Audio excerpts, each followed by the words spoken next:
Ya, sambil kita menunggu persiapan panitia, karena acara ini akan terselenggara secara live melalui saluran eh, channel YouTube yakni Dakwah Sultel yang insya Allah akan bisa diakses oleh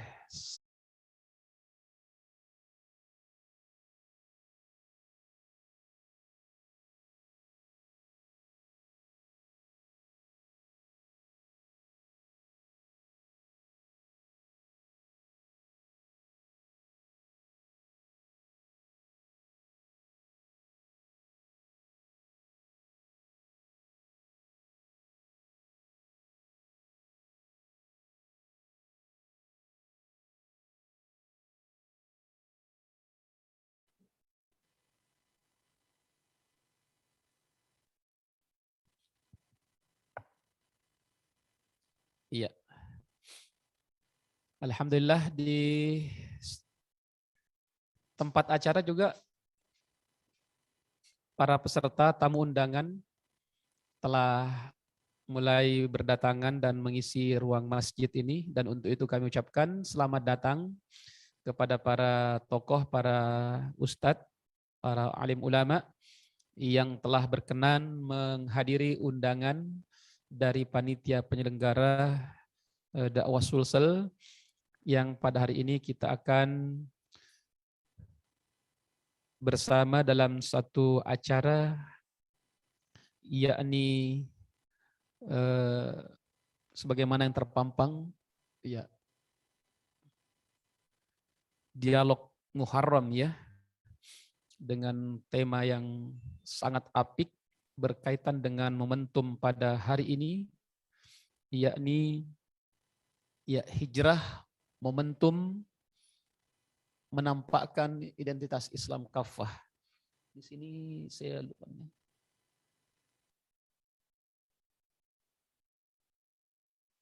Oh iya.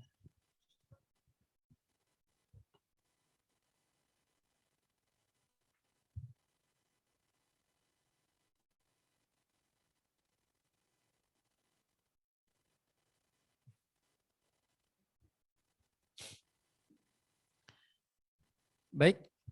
Bismillahirrahmanirrahim. Assalamualaikum warahmatullahi wabarakatuh. Alhamdulillah. Alhamdulillahi rabbil alamin. Wassalatu wassalamu ala rasulillah. Amma ba'd. Asyhadu an la ilaha illallah. Wa asyhadu anna muhammadan abduhu wa rasuluh. La nabiya ba'dah. Allahumma salli ala Muhammad. Alhamdulillah, kaum muslimin dan muslimat, baik yang hadir di tempat terselenggaranya acara ini maupun yang hadir secara online melalui saluran YouTube Dakwah Sulsel, yang semoga kita semua senantiasa dalam naungan Allah Subhanahu wa taala.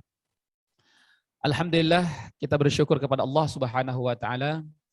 Allah menghimpun kita dalam majlis yang barak ini, di tempat yang berkah ini pula, dalam satu acara yakni Dialog Muharram yang kita bingkai dengan tema hijrah, momentum menampakkan identitas Islam kafah.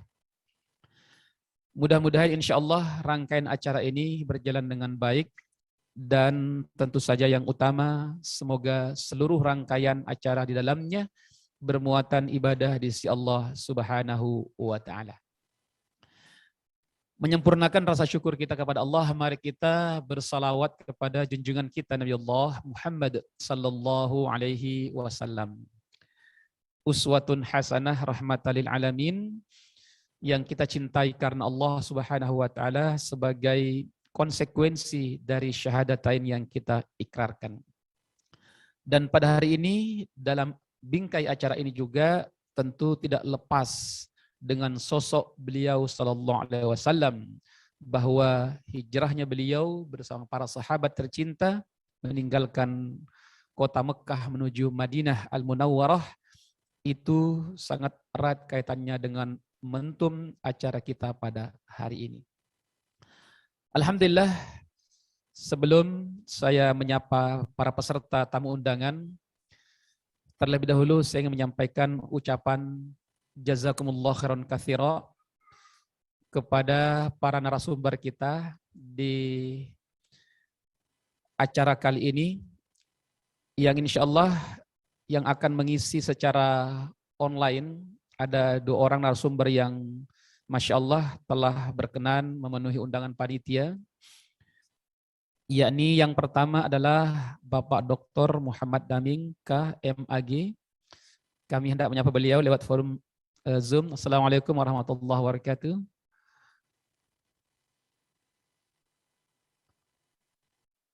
Speakernya Ustadz belum aktif. Iya, Masya Allah. Assalamualaikum warahmatullahi wabarakatuh. Warahmatullahi wabarakatuh. Masya Allah. Alhamdulillah.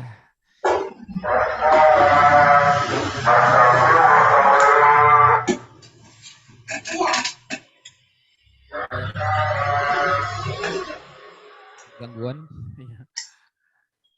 Alhamdulillah. Kami berharap mudah-mudahan insya Allah Bapak Ustadz, Bapak Dr. Muhammad Daming bersama keluarga senantiasa dalam sehat walafiat insya Allah.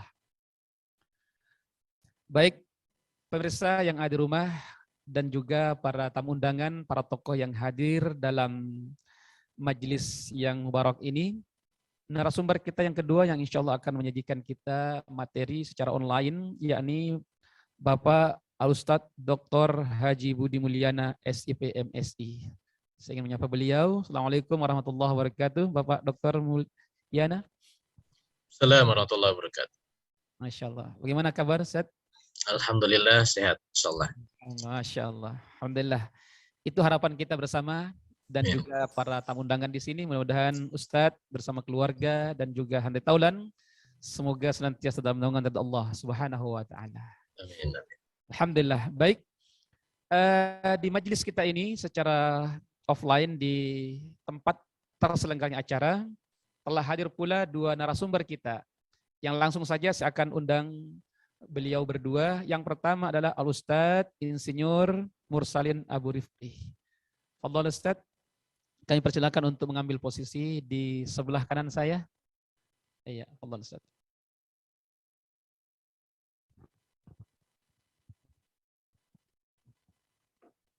Iya, alhamdulillah. Baik, yang kedua saya juga ingin mengundang pemateri berikutnya yang hadir secara offline di tempat ini, yakni Al-Karam Al-Ustadz Fahri Firman SIP. Fadhal Ustadz.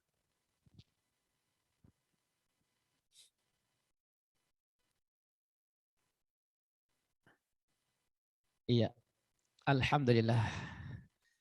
Ya, para tamu undangan, para peserta, para ustadz sekalian, para tokoh umat yang dirahmati Allah Subhanahu wa taala, baik yang hadir di tempat ini maupun yang menyimak secara online melalui saluran YouTube Dakwah Sulsel yang dirahmati Allah Subhanahu wa taala.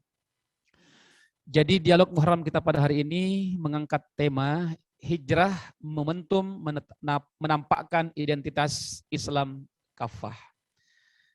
Baik, memulai acara ini, mari kita bersama-sama membuka dengan membaca basmalah. Bismillahirrahmanirrahim.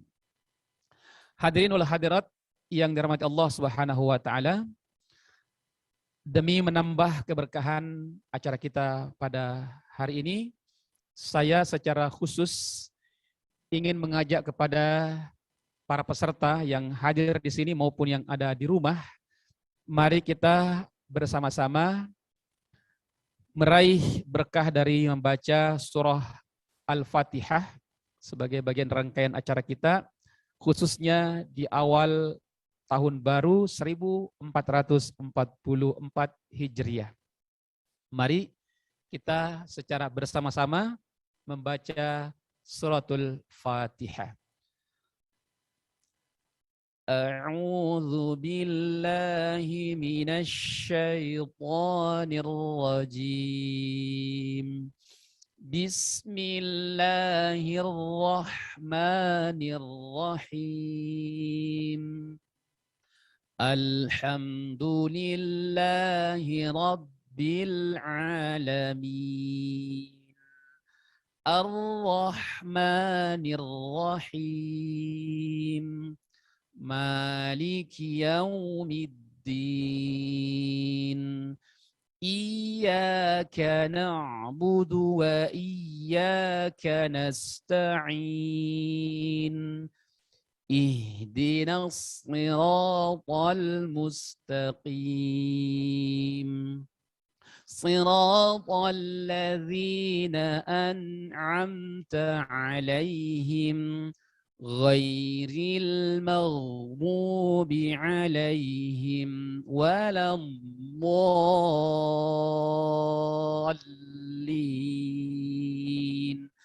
آمين. Alhamdulillah. Semoga dengan bacaan surah Al-Fatihah itu kita juga meniatkan agar pahala dan kebaikannya tercurahkan pula kepada keluarga kita, handai tolan, para guru-guru kita, guru umat yang telah mendahului kita. Amin ya rabbal alamin. Alhamdulillah, hadirin wal hadirat yang dirahmati Allah Subhanahu wa taala. Tahun ini dengan izin Allah Subhanahu wa taala kita sungguh-sungguh telah berada di tahun baru 1444 Hijriah. Tentu saja perjalanan waktu selama 1 tahun ini, yakni di tahun 1443 Hijriah yang silam, begitu banyak peristiwa kejadian yang terangkai dalam satu deretan waktu setahun.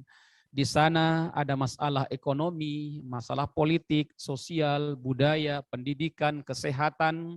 Bahkan juga tentang kesehatan ini sampai detik hari ini kita masih dibayang-bayangi oleh rasa kecemasan akibat pandemi COVID-19. Semua ini menjadi satu rangkaian sejarah dalam 1 tahun terakhir 1443 Hijriah. Karena itu di momentum dialog kali ini kita begitu banyak menyematkan harapan dan asa. Mudah-mudahan di tahun baru ini insya Allah ada secercah harapan yang lebih baik untuk kita dan untuk Indonesia, bahkan untuk dunia yang lebih baik. Nah, itulah momentum hijrah yang kita inginkan. Mudah-mudahan kita bersama secara komunal mampu dan bisa menghijrahkan diri kita dari keadaan saat ini menjadi keadaan yang lebih baik.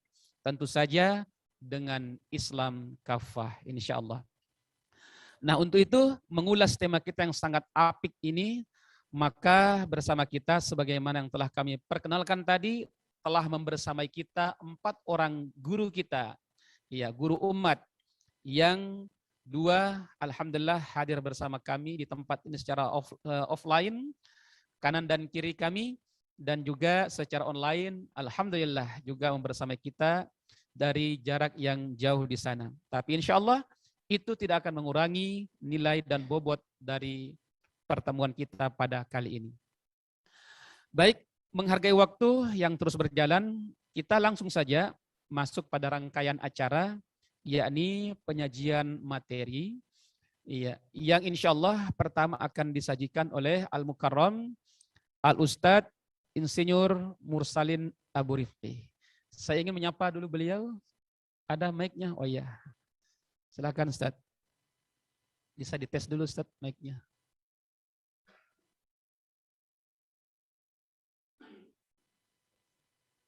Panitia? Oh iya, alhamdulillah. Masya Allah. Iya, assalamualaikum Ustadz. Waalaikumsalam warahmatullahi wabarakatuh. Iya, bagaimana kabar Ustaz? Alhamdulillah, sehat biiznillah dengan izin Allah Subhanahu wa taala. Masya Allah. Hadirin sekalian, kita bisa melihat langsung beliau ataupun yang lewat YouTube di rumah. Alhamdulillah beliau sehat walafiat. Baik Ustaz, kita langsung saja masuk pada rangkaian pemaparan pengantar materi. Iya.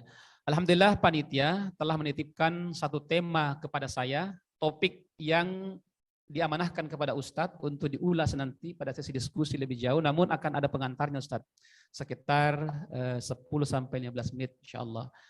Yakni tentang hijrah, memaknai hijrah. Oh ya, temanya, topiknya memaknai hijrah. Ya, tema Ustadz. Baik, Ustadz sebagai pertanyaan pendahuluan. Kita tahu bahwa ya beberapa tahun terakhir ini begitu banyak ya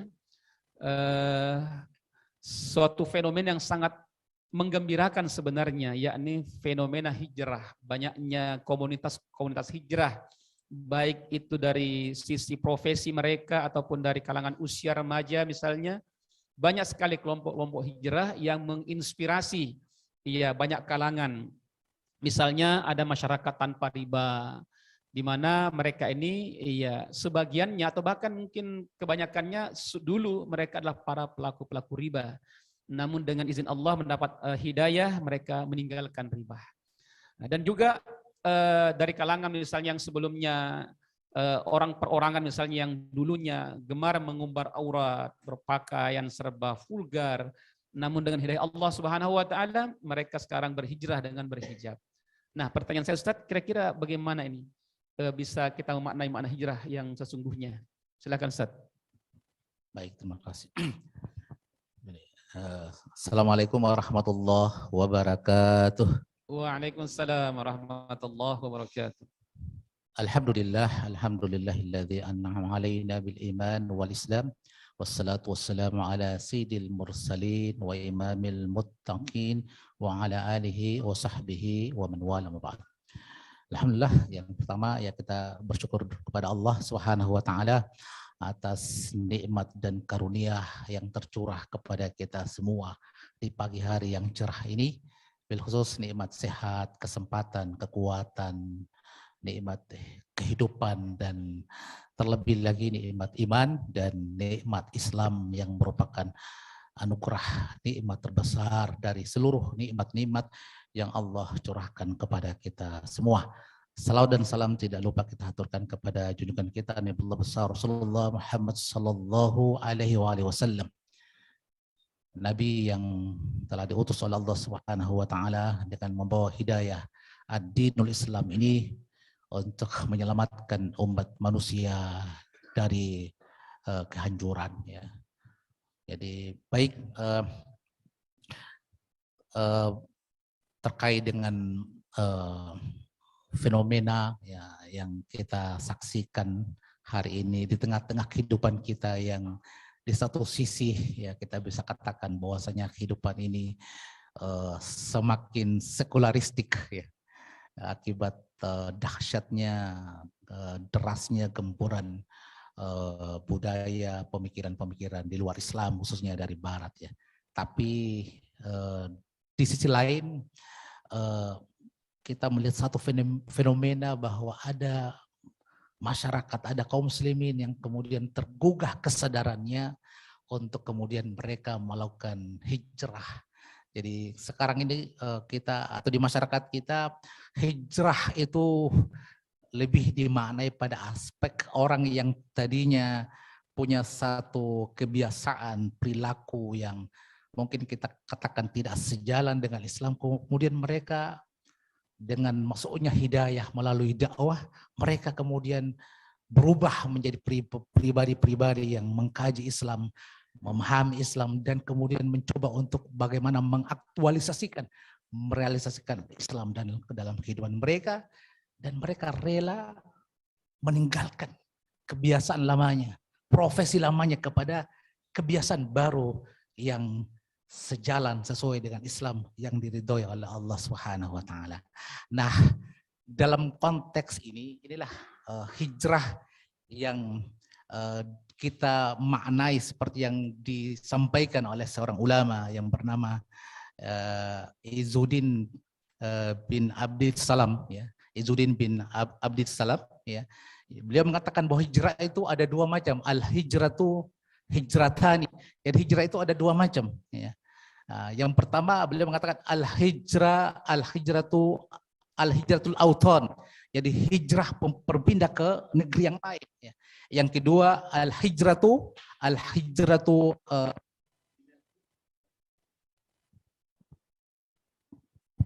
jadi hijrah meninggalkan dosa dan kemaksiatan. Jadi yang kita lihat fenomena yang marak sekarang ini, orang berhijrah ini dalam makna yang kedua tadi, Ustaz. Jadi hijrah meninggalkan dosa dan kemaksiatan menuju ridha Allah Subhanahu wa taala. Jadi mereka kemudian bisa berubah demikian tidak dengan tiba-tiba, tapi melalui proses dakwah. Jadi dakwah sampai kepada mereka.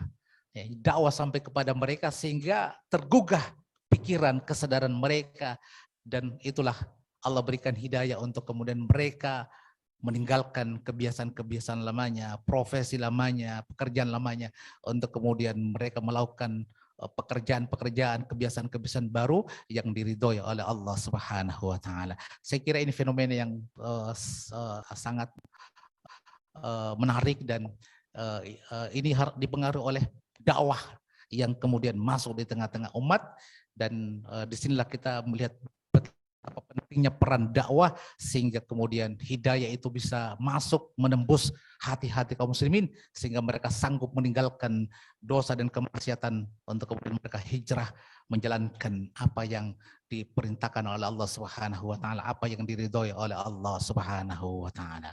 Saya kira demikian, Ustaz. Masya Allah. Iya. Ini salah satu kesyukuran yang kita rasakan, betapa hijrah itu sudah menjadi sebuah perkara yang maklum saat ini dibahas dan juga menjadi tren ya. Namun ternyata tidaklah menjadi kesyukuran yang kita rasakan itu bukan berarti kita berhenti sampai di situ, di mana hijrah hanya dimaknai sebagai makna bahasa saja dan bersifat parsial semata. Tapi kita menginginkan sebuah hijrah yang betul-betul menyeluruh, ya bukan hanya perseorangan, tetapi kita sebagai sebuah masyarakat yang begitu besar. Ya baik, para hadirin, para tamu undangan, para ustadz yang dirahmati Allah Subhanahu wa taala, yang ada bersama kami di sini dan juga yang ada di rumah, dimanapun bisa mengakses acara ini secara online. Semoga kita semua dalam naungan Allah Subhanahu wa taala. Tadi sudah ada pengantar dari materi pertama kita, guru kita Ustadz Nusyirul Mustadin Abu Rifqi. Berikutnya langsung saja kita akan mempersilahkan narasumber kita yang kedua, yakni Al-Mukarram Al-Ustadz Fahri Firman. Beliau akan saya sapa terlebih dahulu. Afwan Ustadz, mic-nya. Iya, ini mic-nya kurang satu nih. Iya. Alhamdulillah. Iya. Jadi beliau akan memaparkan seputar refleksi hijrah Nabi sebagai tonggak perubahan kepemimpinan. Saya ingin sapa beliau dulu. Assalamualaikum Ustaz. Waalaikumsalam warahmatullahi wabarakatuh. Masya Allah. Bagaimana kabar Ustaz? Alhamdulillah. Baik. Iya. Seperti yang dilihat ya, beliau baik-baik saja dan nampak sangat cerah. Dan juga para pemirsa yang ada di rumah, ya, ini narasumber kita yang kedua, Al-Mukarram Ustadz Fahri Firman, yang akan mengulas secara singkat dulu tentang pengantar diskusi kita pada hari ini berkaitan dengan refleksi hijrah Nabi sebagai tonggak perubahan kepemimpinan.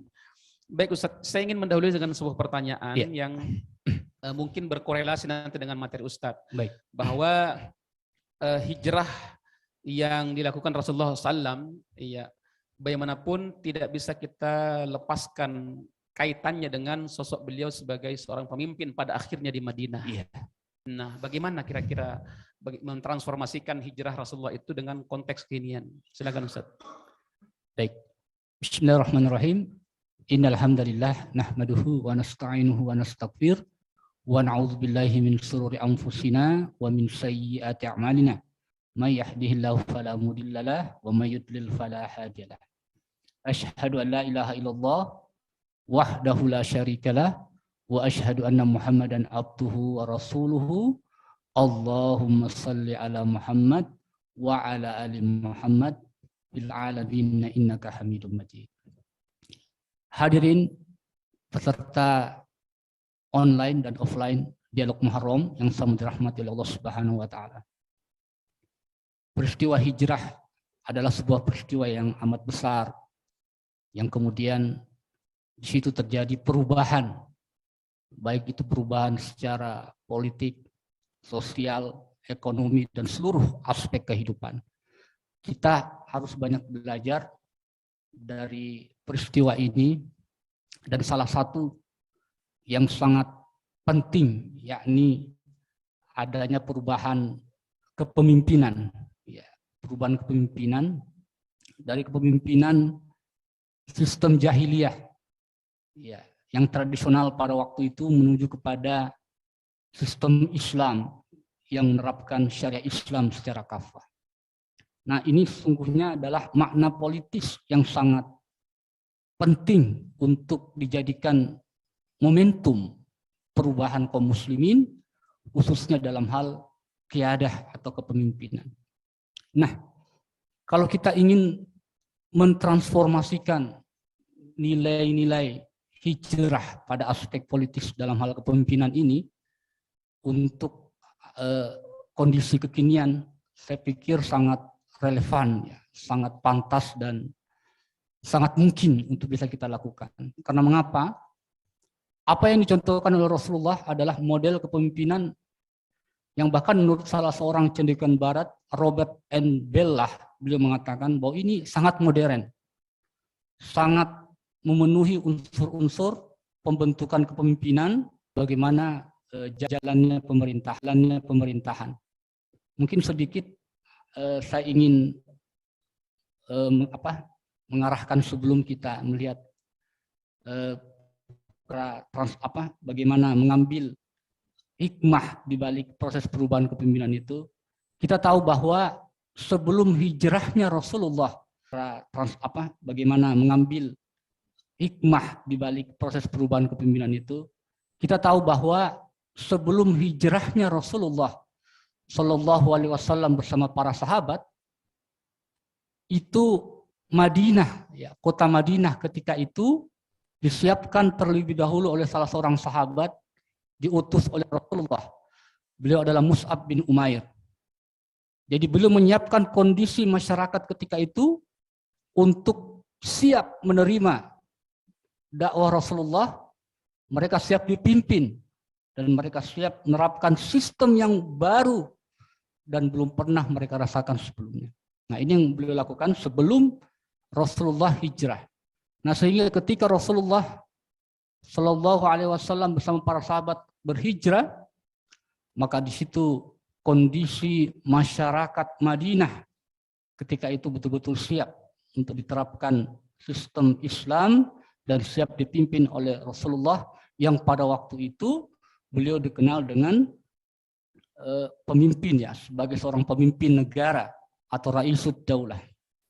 Olehnya itu perspektif yang ada di masyarakat harusnya kita ingin tanamkan bahwa bagaimana memandang hijrah ini tidak hanya sekedar proses spiritual, tidak hanya sekedar dilihat dari sebuah peristiwa belaka, tetapi yang lebih penting dari itu bagaimana kita melihat maknanya secara politis. Terkhusus pada kepemimpinan ini, kalau kita berangkat secara garis besar, proses perubahan kepemimpinan yang terjadi di masa Rasulullah ketika itu di Madinah adalah proses perubahan kepemimpinan dari kepemimpinan yang menerapkan hukum jahiliyah, ya, menuju kepada kepemimpinan yang menerapkan hukum-hukum Islam secara kafah ketika itu. Nah, apa yang saripati yang kita ingin ambil dari peristiwa itu? Pada saat ini kita berada pada era di mana sistem jahiliyah modern diterapkan. Olehnya itu, maka berangkat dari ini, maka sangat penting untuk bagaimana peristiwa hijrah tersebut diambil. Yang penting adalah bagaimana hikmah penerapan syariat Islam secara real dan konkret pada waktu itu, yaitu penerapan syariat Islam melalui Darul Islam. Bukankah secara makna syariat ketika ulama menafsirkan, mendefinisikan bahwa sesungguhnya peristiwa hijrah ini adalah hijrah min darul kufur ila darul Islam. Sebagaimana yang dikatakan oleh Syekh Taqiyuddin An-Nabhani dalam kitab beliau Syakhsiyah Islamiyah Jilid 2.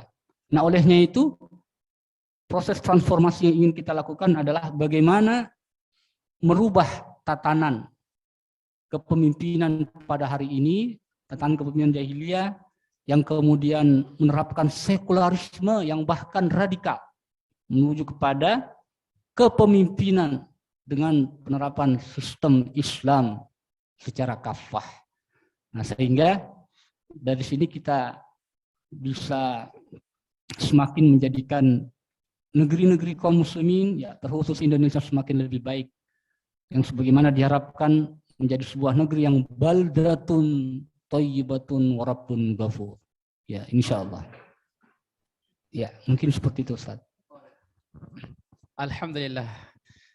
Para peserta tamu undangan yang dirahmati Allah Subhanahu wa taala, baik yang hadir dalam majlis mubarak ini di Masjid Abu Bakar As-Siddiq Mencongloe, dan juga peserta yang hadir dalam saluran YouTube melalui kanal Dakwah Sulsel yang dirahmati Allah Subhanahu wa taala. Alhamdulillah, dua narasumber kita, dua pertama telah memberikan pengantar untuk kita jadikan sebagai bahan diskusi nantinya insyaallah.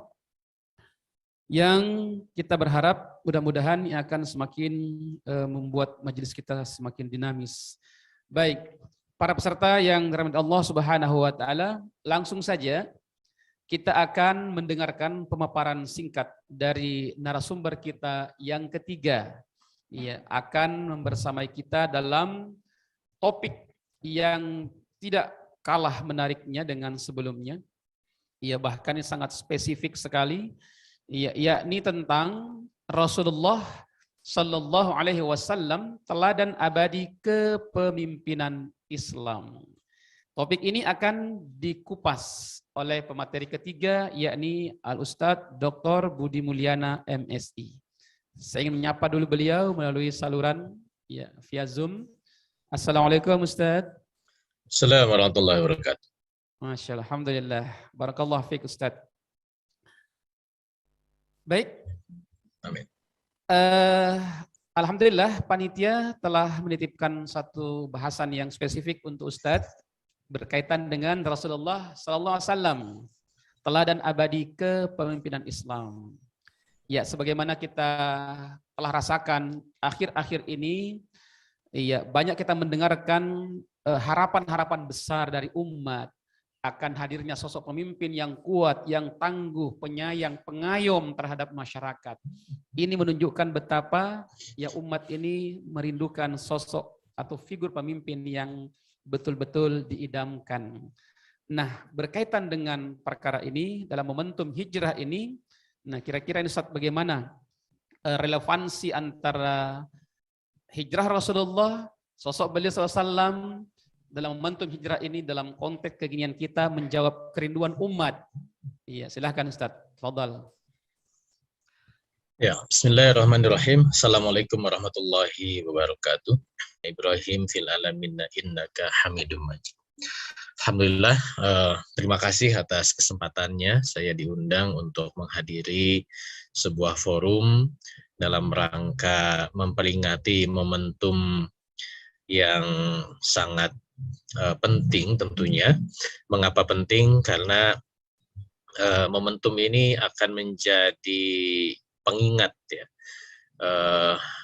bahwa Islam memiliki sebuah peradaban yang mulia, bahwa Islam memiliki sebuah konsepsi yang sempurna, bahwa Islam merasuk ke dalam seluruh sendi kehidupan.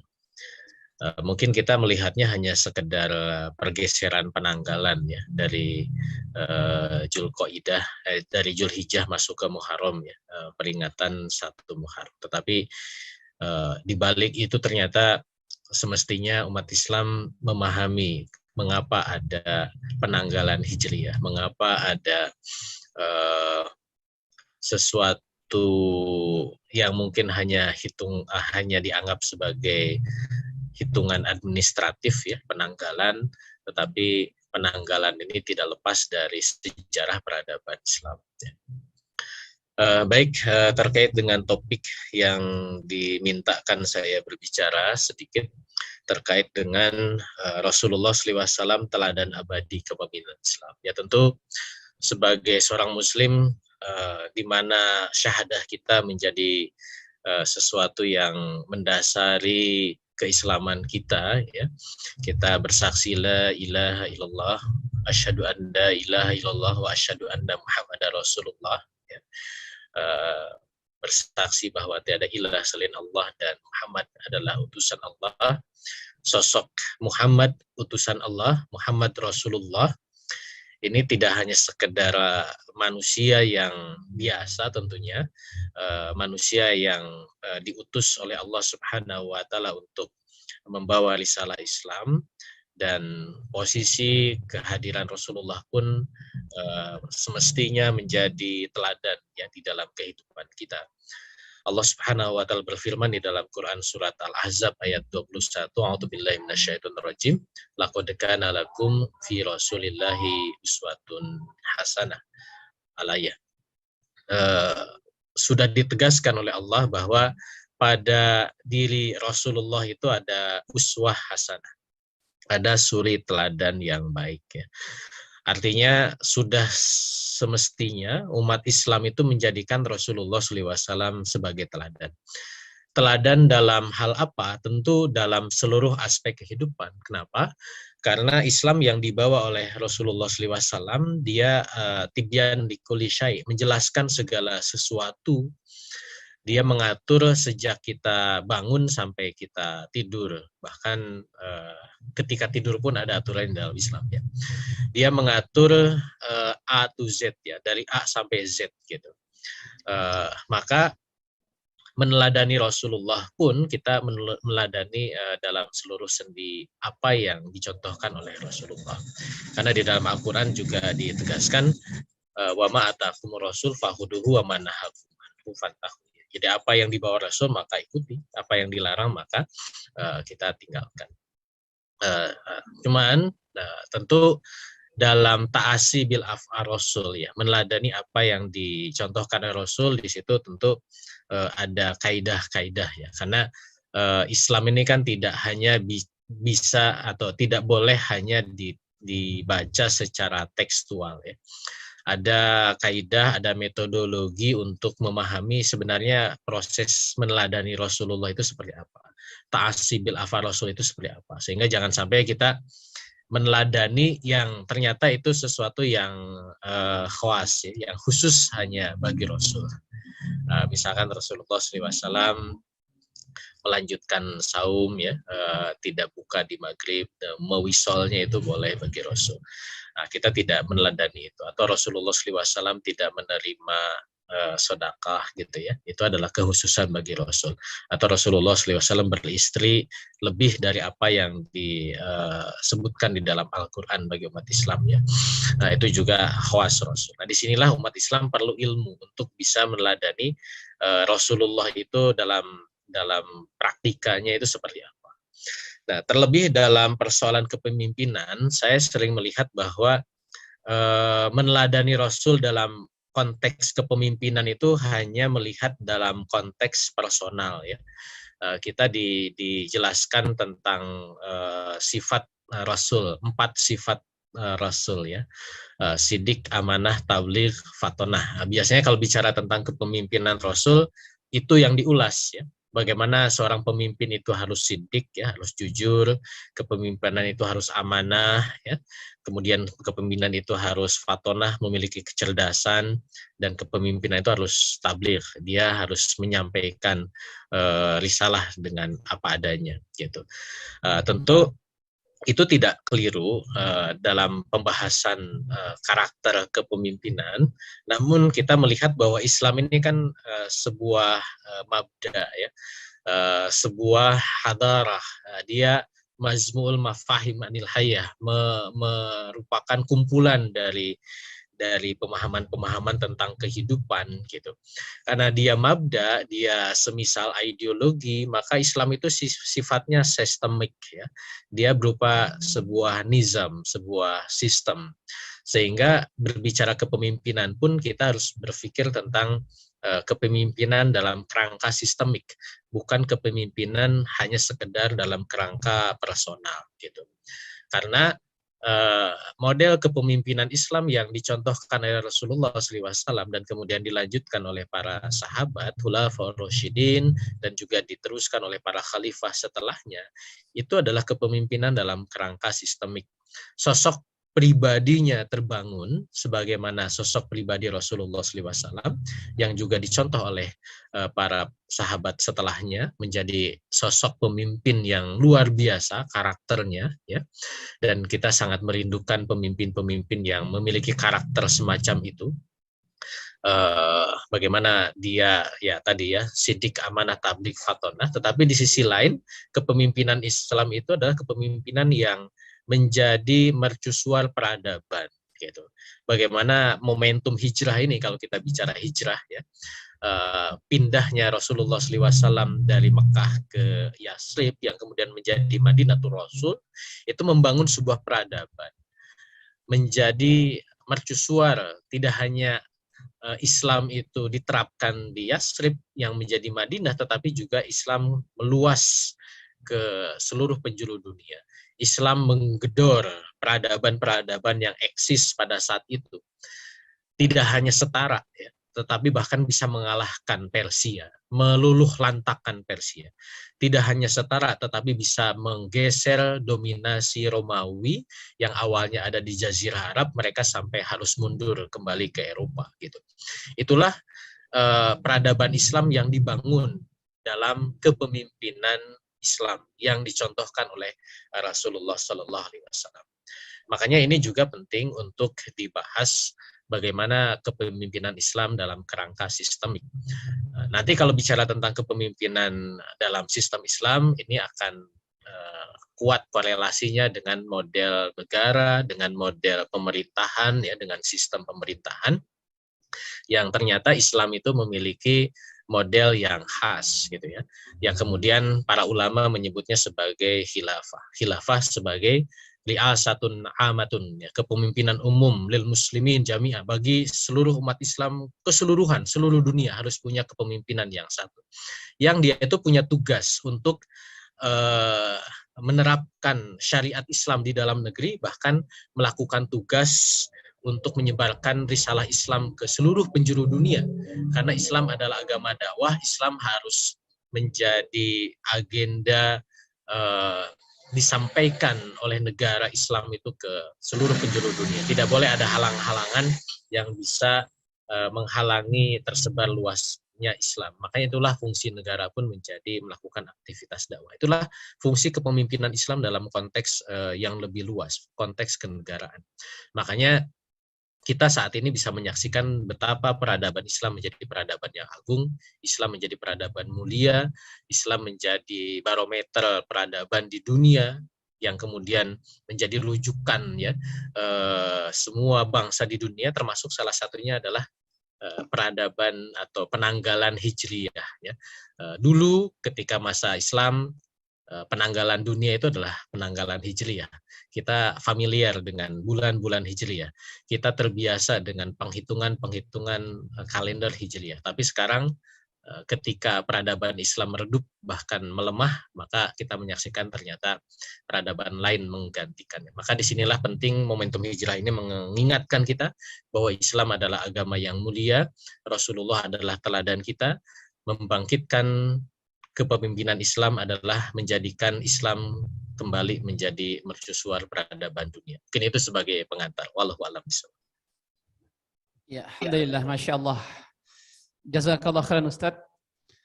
Paparan yang sangat lugas dan sangat menginspirasi. Ya, itu tadi para pemirsa yang ada di rumah dan juga para tamu undangan yang hadir di tempat ini.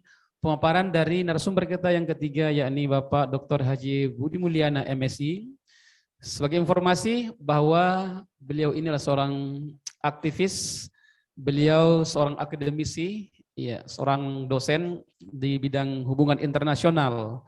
Ya, beliau domisili di Bandung, makanya tidak sempat hadir secara offline, secara online saja Ustaz ya. Masya Allah. Iya. Beliau sangat aktif dan produktif menulis artikel-artikel di berbagai media dengan analisis yang sangat tajam dan lugas sesuai dengan kepakaran beliau dalam hal ini, Masya Allah. Dan spesifik lagi, ya semuanya dibedah, dianalisis dengan perspektif Islam. Itu yang menjadi khas yang sangat luar biasa. Baik, alhamdulillah para pemirsa yang ada di rumah, wabil khusus para pemateri yang ada di Zoom. Iya, kita telah mendengarkan 3 narasumber kita memberikan pengantar diskusi kita dalam dialog Muharram kali ini dengan tema yang sangat apik sebagaimana terpampang di backdrop di belakang saya, yakni hijrah, momentum menampakkan identitas Islam kafah. Ya, di hari ini di awal tahun 1444 Hijriah atau ya ada yang mengistilahkan 1333, ya kira-kira begitu, 344 ya, sorry. Itu ada yang mengkeren-kerenkan begitu. 1444, ya 3 kali 4-nya, Masya Allah. Baik, langsung saja saya ingin menyapa narasumber kita yang keempat, guru kita, guru umat. Beliau adalah Al-Mukarram Al-Ustaz Dr. M. Daming, KMA. Assalamualaikum Ustaz. Afwan, speaker tak Ustaz belum aktif? Iya, Masya Allah. Ya, waalaikumsalam warahmatullahi wabarakatuh. Ya. Alhamdulillah, Masya Allah. Nampak sangat bersemangat. Iya. Alhamdulillah. Iya, alhamdulillah Ustaz. Kita bersama telah mendengarkan, menyimak pemaparan dari 3 narasumber kita, dan kami juga diberikan amanah oleh panitia untuk menyampaikan kepada Ustadz. Ustadz kiranya berkenan untuk mengupas topik berkaitan dengan hijrah, momentum mewujudkan Islam kafah. Iya. Tema ini sedikit mengundang pertanyaan bagi saya. Jika harapannya mewujudkan Islam kafah, pertanyaannya memang sekarang kita belum berislam kafah ya? Ya, jika iya, lantas bagaimana kita mewujudkan Islam kafah itu dalam momentum hijrah kali ini? Tafadhol Ustaz. Ya. Terima kasih atas kesempatan yang diberikan kepada saya. Assalamualaikum warahmatullahi wabarakatuh. Waalaikumsalam warahmatullahi wabarakatuh. Alhamdulillahil qaili fi kitabihil karim. A'udzubillahi minasyaitonir rajim. Bismillahirrahmanirrahim. Wa qalu law kunna nasma'u aw na'qilu ma kunna min ashabis sa'ir. Wassalatu wassalam ala Rasulillahi Muhammadin sallallahu alaihi wasallam. Allahumma inna nas'aluka khaira hadhihi sanatil jadidatil hijriyah wa khaira ma fiha wa na'udzubika min syarriha wa syarri ma fiha. Rabbi adkhilna mudkhala sidqin wa akhrijna mukhraja sidqin waj'alna min ladunka sultanan nasira. Topik yang mentereng ini juga bagi saya adalah sesuatu yang ya mungkin pernah kita baca di dalam Al-Quran, ya tinggal sekarang bagaimana kita mengaktualisasikan nilai-nilai itu. Di momentum kali ini kita diingatkan lagi, kita alhamdulillah mendapat kesempatan yang berbahagia di dalam rangka memasuki tahun baru Hijriah ini. Nah, tentu dengan topik ya momentum Hijriah adalah sebuah sarana untuk menerapkan Islam kafah. Ya, bagi saya dengan ayat ya laqad kana lakum fi rasulillahi uswatun hasanah yang disampaikan oleh pembicara sebelum kami, ya itu adalah sebuah kesempurnaan. Karena ketika kita baca uswatun hasanah itu menunjuk kepada makna mengikut kepada Rasul secara total. Tetapi ada bacaan lain yang mungkin saja kata uswatun hasanah itu bisa dibaca dengan iswah. Nah, bacaan-bacaan itu kan banyak. Ketika kemudian bacaan kita misalnya menggunakan tanda kasrah di bawah, iswah, itu artinya mungkin kita bisa ikut kepada Rasul, tetapi ikutnya kita kepada Rasul itu baru satu sisi saja, belum semua. Nah, alhamdulillah kata uswah itu adalah jawaban dari kata udhulu bisilmi kafah. Tapi kalau kemudian kita baca misalnya baru iswah, ya mungkin baru sebagian kecil daripada apa yang melekat pada diri Rasulullah itu yang dapat kita ikuti. Nah, disinilah masalahnya. Karena kita belum mampu mengikuti secara total.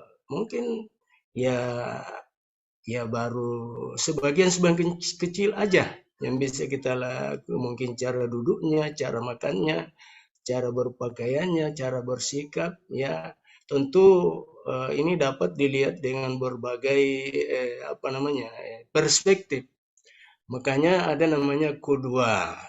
Ya, qudwatun hasanah itu juga adalah ikutan, tetapi tidak sama mentrennya dengan pengertian uswatun hasanah. Karena itu menunjuk kepada mungkin bagian-bagian tertentu saja yang bisa kita ikuti.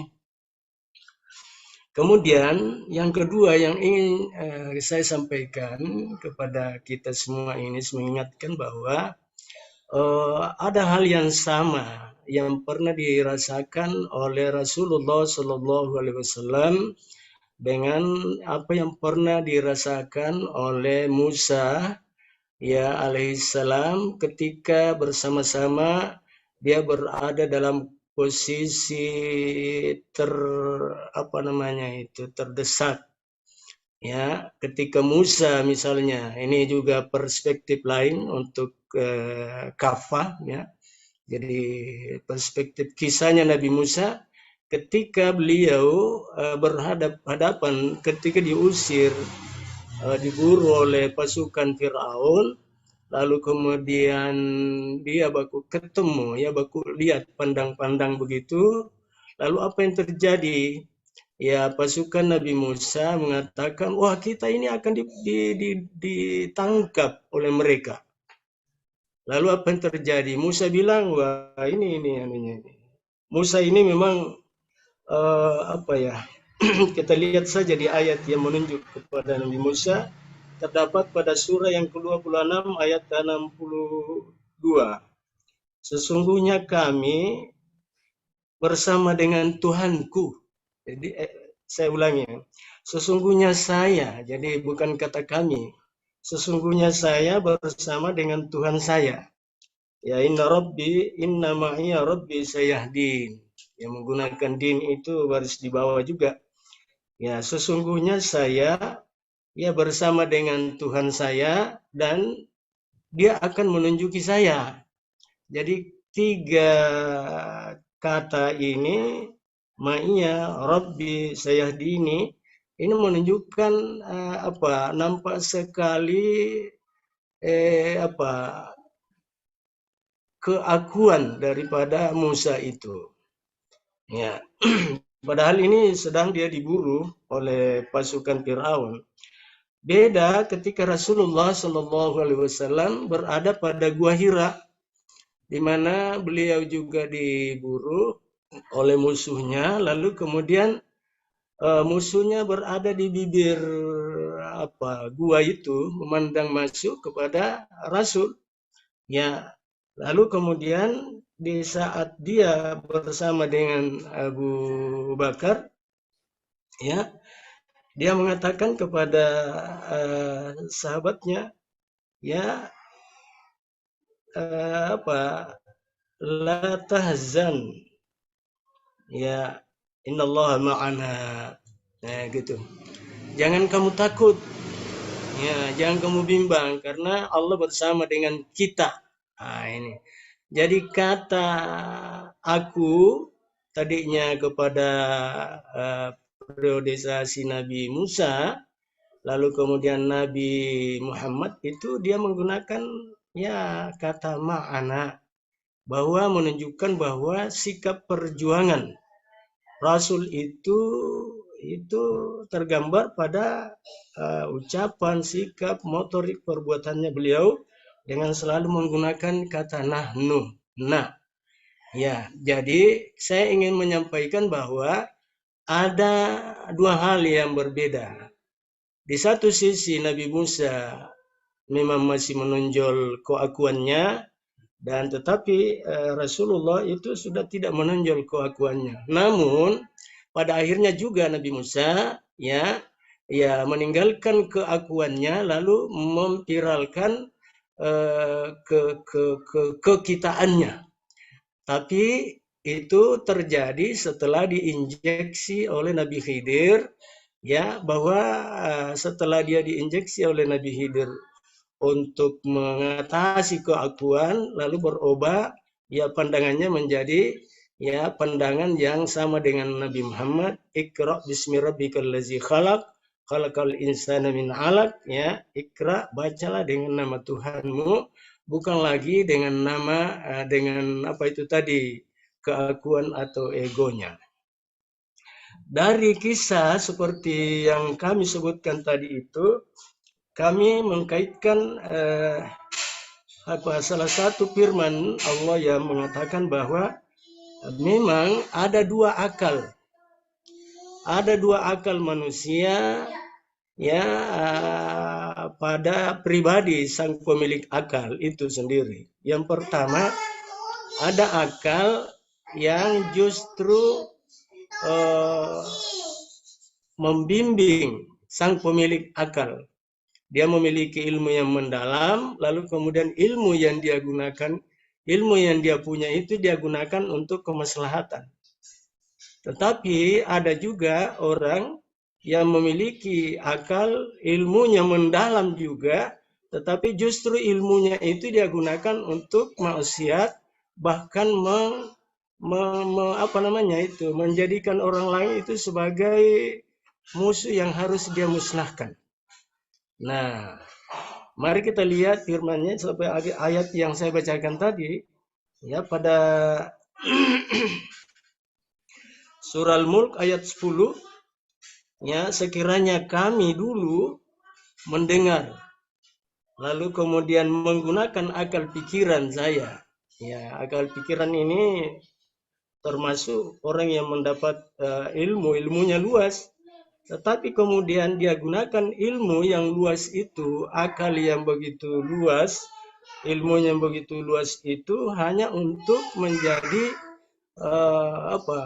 memaksiat aja, ya, sehingga kemudian di hari kemudian apa yang terjadi, mereka berada pada api neraka yang menyala-nyala. Nauzubillahi min dzalik, ashabus sa'ir. Sebaliknya, orang yang berilmu lalu kemudian menggunakan ilmu pengetahuannya, artinya menggunakan akal, pikiran, ilmu pengetahuannya untuk kemaslahatan, itulah namanya orang yang mendapat rusdan. Rusdan itu adalah petunjuk yang ya ada ilmu, tetapi kemudian ilmunya itu dimanfaatkan untuk kemaslahatan, ya, kebaikan. Saya kira disinilah urgensi daripada kafa itu, yaitu menjadikan ilmu pengetahuan apa yang kita miliki sebagai wasilah untuk mencapai ridha Allah Subhanahu wa taala. Saya ingin tutup, ya, mungkin nanti sebentar juga kita akan diskusi, ada konklusi dari sebuah bacaan kita. Barang siapa yang berpegang pada ilmu itu akan bingung juga. Ya, barang siapa yang berpegang karena harta, pada hartanya juga merasa kurang. Barang siapa yang berpegang pada kekuasaan, Ya, pada akhirnya juga ada yang merasa bahwa itu hina juga. Tetapi barang siapa yang berpegang pada Allah, maka tidak ia akan merasakan kebingungan, tidak akan merasakan hina, tidak akan merasakan kurang. Oleh sebab itu maka pada prinsip kami di dalam rangka memaknai kafah ini, ya untuk seluruh ya tanpa kecuali, mari kita viralkan ya pengetahuan kita tentang kafah, tentang Allah Subhanahu wa taala. Saya kira demikian yang menjadi apa yang ingin saya sampaikan, mudah-mudahan ada manfaatnya. Demikian. Iya, alhamdulillah. Jazakallah khairan katsira kepada gurunda kita Bapak Ustaz Dr. M. Daming KMA. Informasi bahwa ya alhamdulillah beliau adalah guru umat, aktivis dakwah juga, dan beliau adalah seorang akademisi yang aktif mengajar di Pascasarjana salah satu perguruan tinggi di Kota Makassar. Masya Allah ya. Baik hadirin para tamu undangan, para ustadz, para ulama, baik yang hadir di tempat diselenggarakannya acara ini, Masjid Abu Bakar As-Siddiq, Moncong Loe, dan juga para peserta, tokoh umat yang hadir secara online melalui saluran YouTube Dakwah Sulsel, dan semoga kita semua dalam naungan dari Allah Subhanahu wa taala. 4 narasumber kita telah memberikan pengantar untuk kita berdiskusi dengan perspektif atau topik yang berbeda, meski bermuara pada satu kata yang saat ini kita diskusikan tentang momentum hijrah. Iya. Bagaimana menjadikan momentum hijrah ini menjadikan hidup kita lebih baik dengan Islam. Nah, masuk pada sesi berikutnya, saya ingin pada para peserta baik yang hadir di sini maupun yang ada di rumah, jika ada yang ingin didiskusikan atau ditanyakan, maka sekarang kita masuk pada sesi diskusi atau sharing. Untuk itu kami buka sesi pertanyaan. Silahkan disampaikan pertanyaannya pada kolom komentar yang ada di saluran YouTube Dakwah Sulsel, atau yang ada hadir di sini bisa langsung mengajukan pertanyaan. Silahkan, ada mungkin serta offline. Oh iya. Iya. Baik. Silahkan perkenalkan namanya dan dari mana. Bismillah. Assalamualaikum warahmatullahi wabarakatuh. Waalaikumsalam. Nama saya Heri, saya tinggal di Baruga 2. Oh iya. Iya. Heri. Iya. Oh iya. Yang ingin saya tanyakan tentang konsep hijrah yang sesungguhnya ini bagaimana? Beberapa kasus yang saya lihat, hijrah itu banyak versi, banyak banyak pintu ya. Ada yang hijrah lewat karena terpuruk karena riba, terus bilang dia hijrah gitu. Ada yang hijrah karena syirik, dia sampai main-main dukun, terus dia bilang dia hijrah gitu. Tapi pada faktanya seluruh hidupnya itu yang hijrah tentang riba sehariannya ngomong tentang riba aja gitu. Sedangkan yang tadi syirik ngomong tentang syirik aja gitu. Nah, sebenarnya konsep hijrah yang sebenarnya itu kayak gimana sih? Dan kita harus bagaimana jika setelah kita menyatakan diri kita hijrah di satu perkara, lalu selanjutnya kita harus bagaimana? Mungkin seperti itu. Terima kasih. Assalamualaikum. Ini untuk semuanya atau spesifik satu materi atau untuk semua materi? Hijrah untuk yang sebenarnya seperti apa? Iya, maksudnya untuk ini pertanyaan untuk semua materi ya? Iya. Oh, iya, baik, Masya Allah ya. Ya, terima kasih. Assalamualaikum. Heri ya. Iya. Sudah? Iya, alhamdulillah. Syukran atas pertanyaannya tentang hijrah yang sesungguhnya. Iya. Yang itu bilang hijrah, yang ini juga bilang hijrah, tapi ternyata faktanya hanya hijrah pada satu sisi saja. Iya. Baik, pertanyaan ini diajukan kepada 4 pemateri dan insya Allah keempat-empatnya bisa memberikan respon mungkin dari perspektif yang berbeda-beda, namun semuanya bermuara pada hijrah, insya Allah. Baik, saya masih buka kesempatan. Iya, yang offline lagi silahkan. Oh ya, ini mic-nya.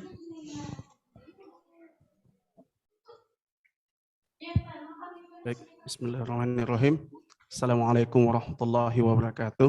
Waalaikumsalam warahmatullahi wabarakatuh.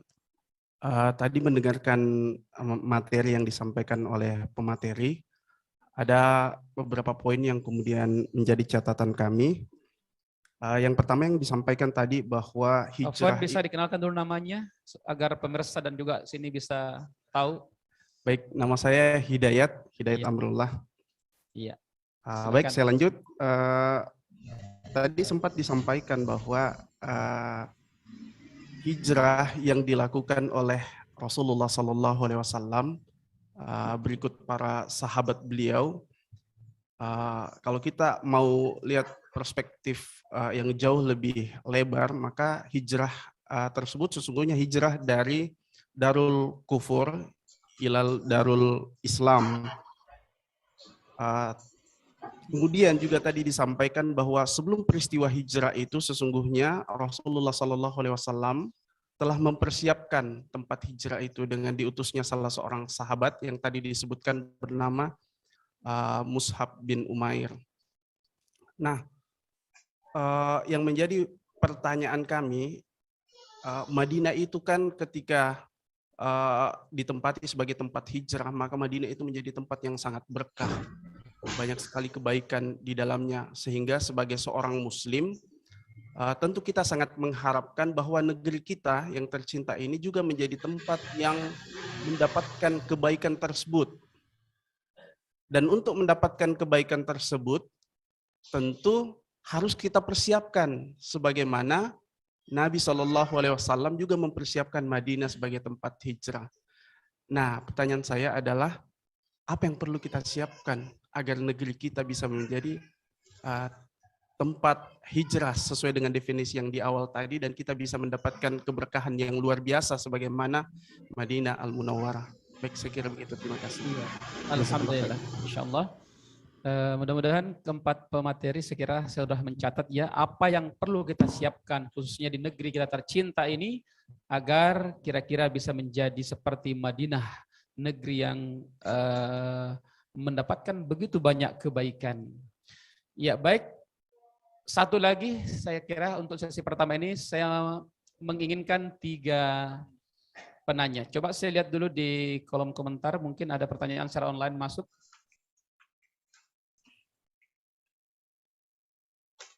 Oh iya, ada. Saya ingin membacakan satu pertanyaan yang ada di kolom komentar dari saudara Arifuddin Miseng 90. Nah, ini. Assalamualaikum warahmatullahi wabarakatuh. Iya, pertanyaannya begini, apa makna hijrah yang relevan dengan kehidupan saat ini? Iya, sepertinya pertanyaan ini ditujukan kepada 4 narasumber kita. Iya, saya ulangi, apa makna hijrah yang relevan dengan kehidupan saat ini? Baik, seperti janji saya, kita cukupkan 3 pertanyaan dulu, penanya dulu ya, 2 secara offline dan 1 tadi lewat kolom komentar. Baik. Saya langsung saja persilakan kepada narasumber pertama dulu mungkin ya. Silakan Ustaz Mursalin Abu Fauzan, Ustaz Mursalin Abu Rifqi untuk memberikan tanggapan terhadap 3 pertanyaan tadi. Iya, yang nampaknya sangat saling berkaitan. Fadhal Ustaz. Ya. Baik. Saya coba untuk menanggapi pertanyaan yang pertama tadi ya. Iya. Tentang fenomena yang ada di masyarakat kita seakan kelihatannya ya bahwa hijrah itu lebih parsial ya. Jadi Ya. yang komunitas MTR misalkan ya, masyarakat tanpa riba, fokusnya riba aja dulu yang Komunitas dibahas. hijaber. Hijaber, Iya.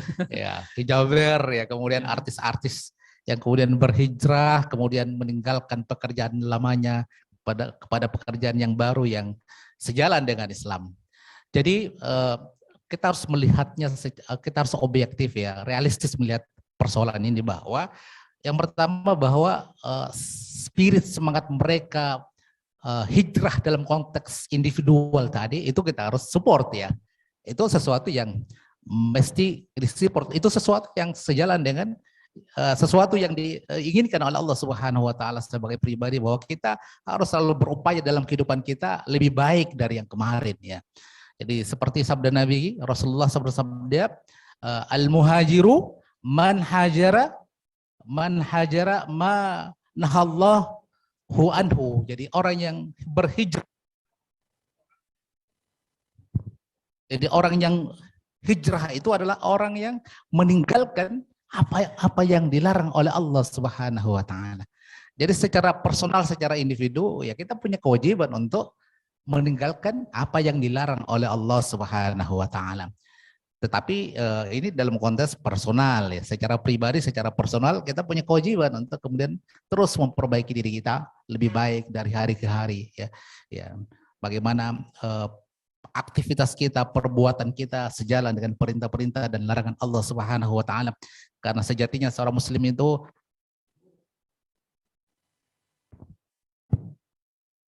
seluruh amal perbuatannya mestilah terikat dengan hukum-hukum syariat.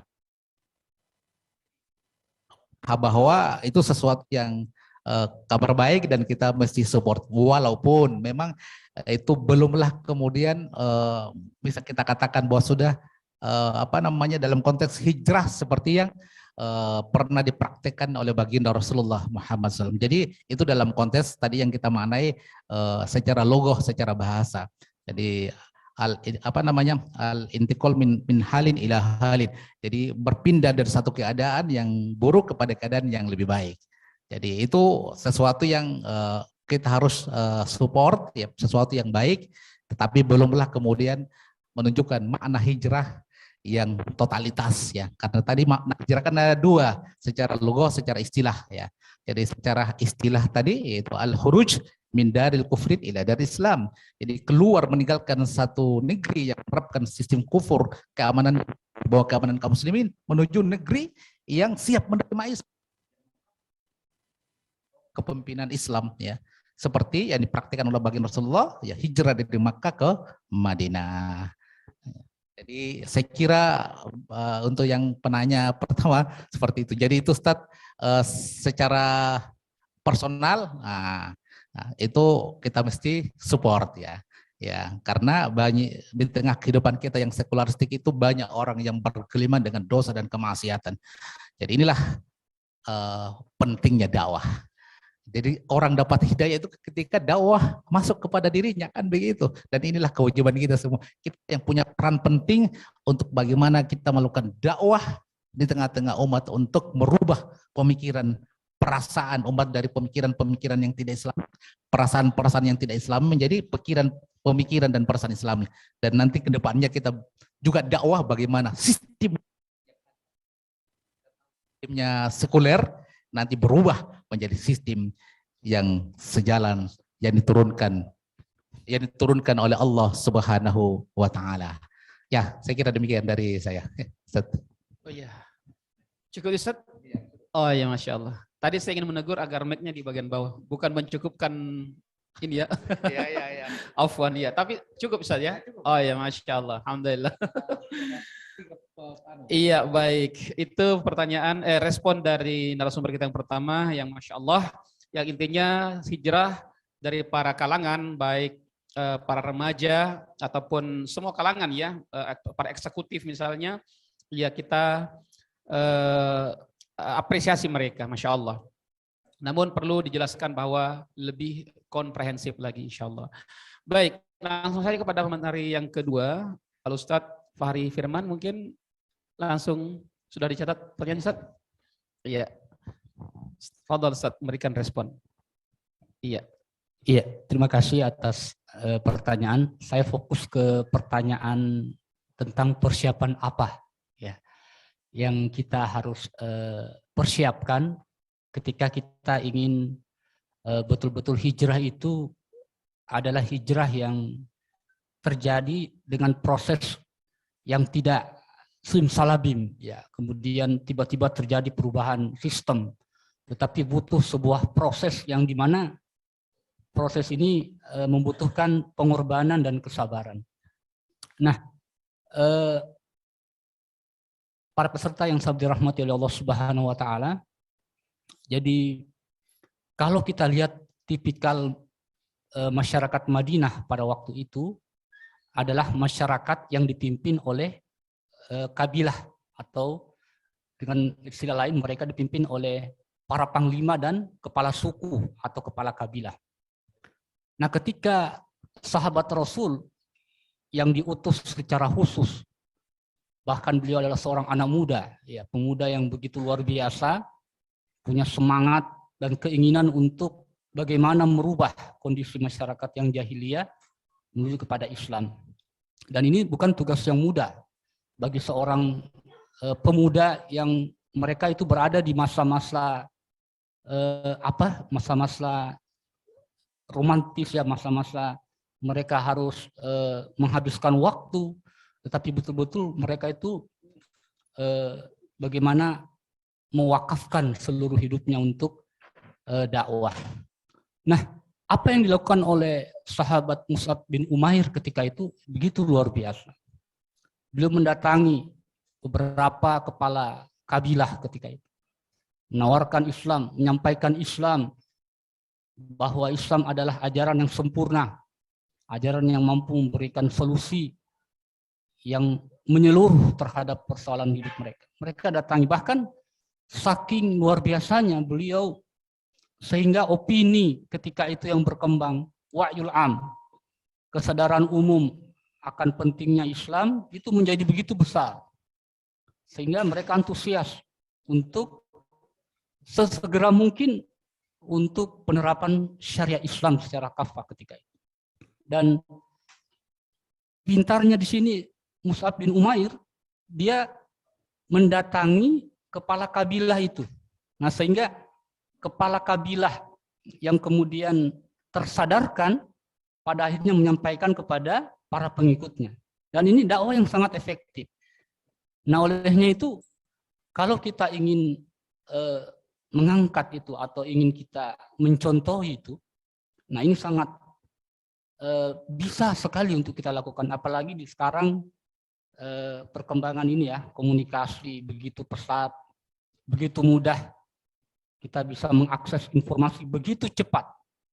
Bahkan sebelum surat kabar itu headline, kita sudah dapat informasinya, ya informasinya masih hangat, saking cepatnya informasi itu. Nah, olehnya itu yang mesti dipersiapkan adalah sebagaimana yang dilakukan oleh Mus'ab bin Umair terhadap masyarakat Madinah, yaitu melakukan proses edukasi, ya, baik itu secara offline maupun secara online.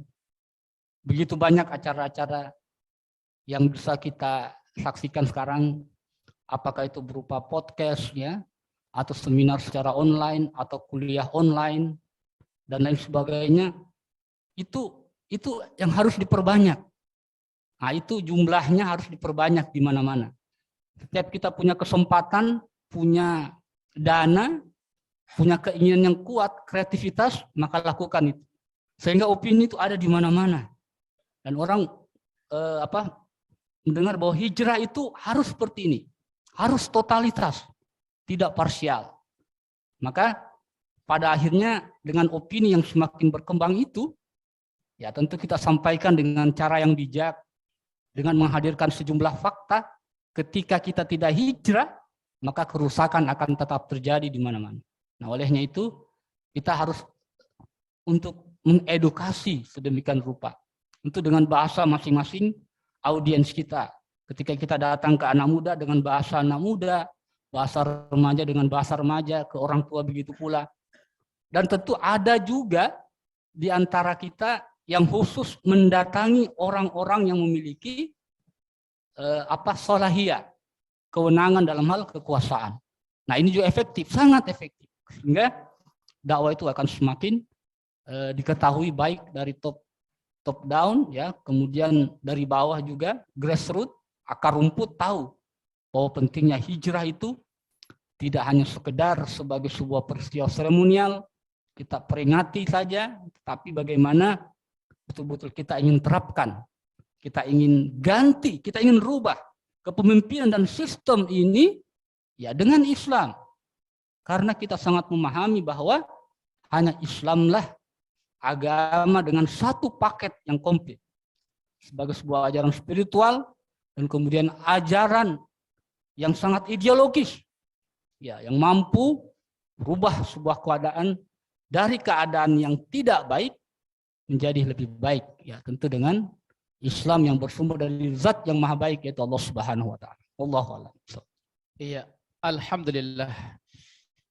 Itu tadi respon jawaban dari narasumber kita yang kedua, Ustadz Fahri Firman, berkaitan dengan 3 penanya. Baik, alhamdulillah para pemirsa yang ada di rumah dan juga hadirinul hadirat tamu undangan yang hadir di majelis yang berkah ini di Masjid Abu Bakar As-Siddiq ini. Kita berikutnya akan mendengarkan tanggapan dari 2 narasumber kita yang bersama kita secara online pada hari ini. Yang pertama saya akan ke Dr. Budi Mulyana dulu, terlebih dahulu. Iya. Baik, Ustaz, tadi sudah ada 3 penanya dengan pertanyaan yang sudah insya Allah sudah mungkin dicatat ya dengan mirip-mirip. Cuman ada satu tambahan ini, Ustaz, berkaitan dengan menjadikan Rasulullah sebagai uswatun hasanah. Sering kita mendengarkan bahwa dibahas tentang akhlak Rasulullah, mencontoh Rasulullah secara akhlaknya, tapi sangat jarang kita mendengarkan seruan-seruan dari para tokoh misalnya atau orang tertentu untuk mencontoh Rasulullah pada aspek dengan apa beliau memimpin. Iya, saya kira itu Ustaz tambahan pertanyaan. Tafadhol Ustaz. Baik, terima kasih. Jadi saya pikir 3 penanya tadi senada ya, berbicara tentang hijrah. Ya. Saya ingin memberikan perspektif lain ya terkait dengan hijrah ini. Jadi sebenarnya hijrah itu untuk bisa melakukan proses hijrah ya, atau apa hijrah sesungguhnya, apa yang harus kita persiapkan agar dapat hijrah gitu. Itu setidaknya 3 hal yang harus dimiliki. Pertama itu adalah harus memahami realitas yang sekarang sedang kita alami. Harus fahmul waqi', memahami realitas. Ya. Bahwa realitas yang sekarang kita jalani itu adalah realitas yang buruk. Ya. Realitas yang tidak islami. Realitas jahiliyah. Gitu. Nah ini harus difahami dulu. Gitu. Karena kalau umat masih merasa baik-baik saja, realitas sekarang ini sudah dianggap ideal, ya tidak akan ada itu keinginan untuk hijrah, untuk berpindah. Ya. Itu yang pertama. Jadi harus dijelaskan bahwa realitas yang sekarang ada ini adalah realitas yang buruk. Bahwa Islam tidak diterapkan, bahwa kemaksiatan di mana-mana, bahwa ya segala sendi kehidupan ini jauh dari nilai-nilai idealitas Islam, bahkan di idealitas insaniyah ya, kemanusiaan. Itu yang pertama. Kemudian yang kedua, untuk bisa hijrah itu juga harus dijelaskan tentang idealitas Islam. Sebenarnya kalau kita hijrah itu gambaran ideal yang akan kita tuju itu seperti apa gitu. Bahwa Islam itu rahmatan lil alamin. Rahmatan lil alaminnya Islam itu seperti apa? Bahwa Islam mengatur misalkan kalau sekarang kemaksiatan merajalela karena memang hukum itu bergantung kepada kepentingan manusia. Dalam Islam hukum itu apa adanya yang memang Allah tetapkan terkait dengan hukum, tidak melihat kepentingan individu manusia gitu. Bahkan Rasulullah pun sampai menyampaikan kalaupun Fatimah binti Muhammad ini melakukan pencurian maka itu akan dipotong tangannya, kan begitu. Jadi idealitas Islam itu harus juga disampaikan gitu ya. Sehingga tergambar, oh saya itu mau pindah karena sekarang buruk. Pindahnya kemana? Kepada sesuatu yang baik. Nah, kebaikan-kebaikan tentang Islam pun harus difahamkan kepada umat. Nah, yang ketiga, untuk bisa hijrah itu adalah harus memahami metode cara berpindahnya, metode cara mengubahnya, ya, thariqah, ya, metode dalam proses hijrahnya itu seperti apa, gitu. Oke, sekarang kita memahami ini buruk, kita sudah paham itu baik. Gimana cara pindahnya? Ya? Gimana metode untuk mengubahnya? Ya? Nah, ini juga penting karena kalau misalkan metode tentang perubahannya itu tidak difahami, nanti akan timbul keputusasaan, akan timbul dia responsif, ya, dia hanya bermodalkan semangat, gitu. Dia hanya bermodalkan merespon setiap kejadian, tidak sistematis, tidak sistemik, ya, tidak kemudian terukur, terarah, gitu, untuk melakukan proses perubahan itu.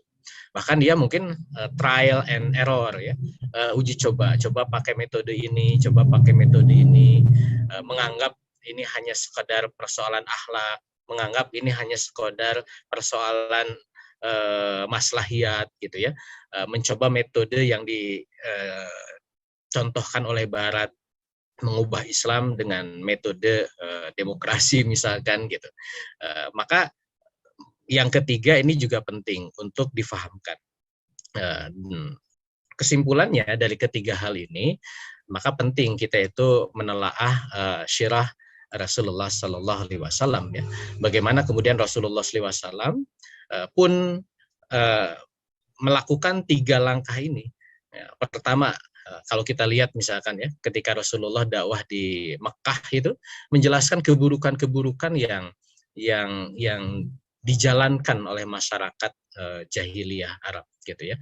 Keburukan-keburukan perilaku mereka, kebiasaan mereka, adat istiadat mereka, ya, kebiasaan membunuh anak wanita tanpa salah, melakukan kecurangan di dalam jual beli dan seterusnya, itu dijelaskan dan itu dicontohkan di dalam Al-Quran.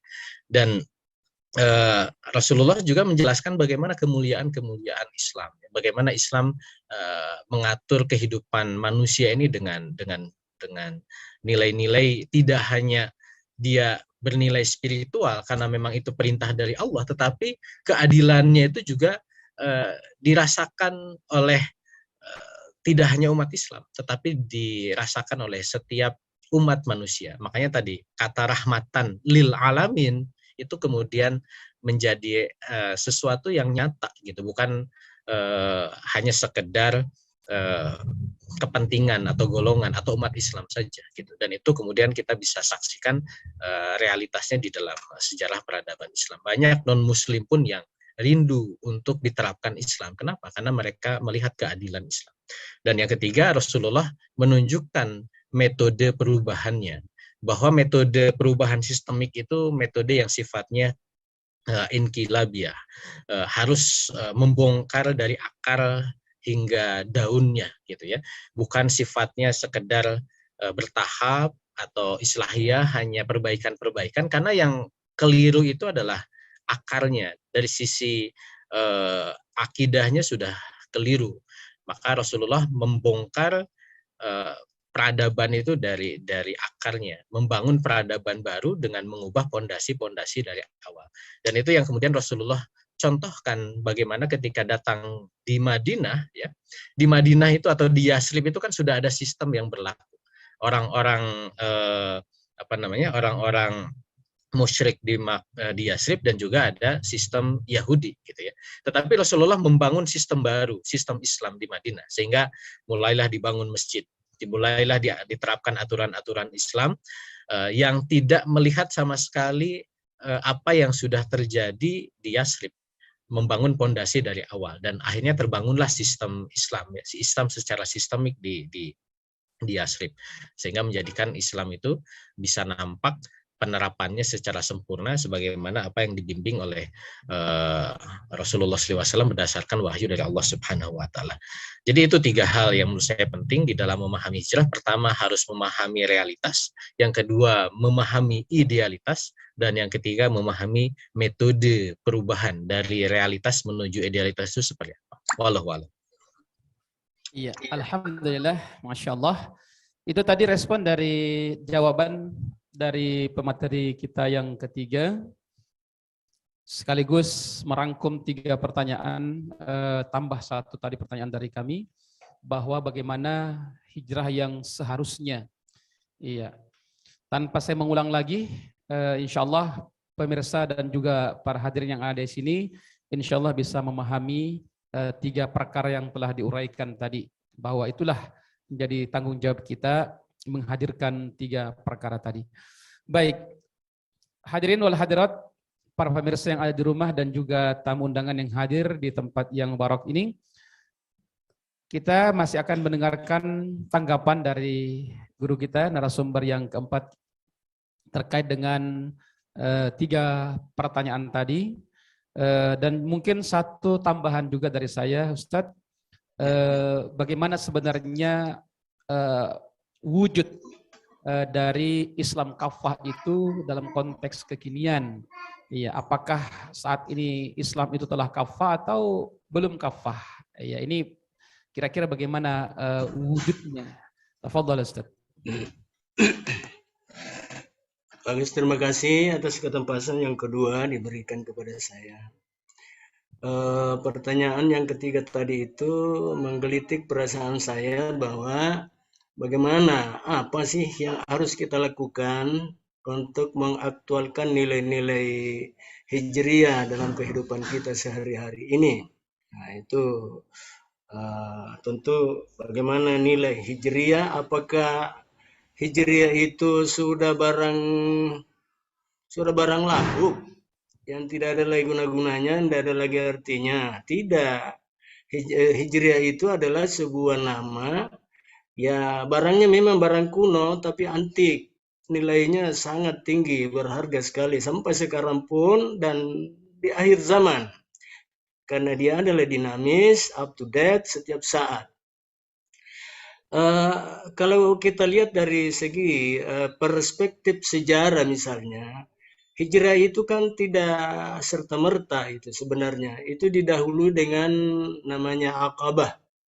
Aqabah 1, Aqabah 2, lalu kemudian dikenal juga dalam Aqabah ketiga yang namanya Bai'atul Ridwan. Jadi Bai'atul Ula, Bai'atul Tsani, ya kemudian Bai'atul Ridwan. Yaitu. Nah, Aqabah 1, Aqabah 2 itu kontennya sama. Kontennya itu adalah jangan syirik, ya jangan mencuri, jangan berzina. Itu konten daripada. Jadi kontennya itu Aqabah 1, Aqabah 2 itu juga. Karena perjalanan dakwah Rasul itu di satu periode 13 tahun itu hanya 1 topiknya. Harus mantap akidah. Jangan kan mengatakan ya kami menciptakan engkau wahai jiwa hanya tunduk kepadaku. Ini yang harus dikembalikan. Ya wa khalaqtuka li nafsi, kami jadikan engkau wahai jiwa itu bukan untuk kemana-mana tetapi tunduk kepada aku kembali. Itu intinya.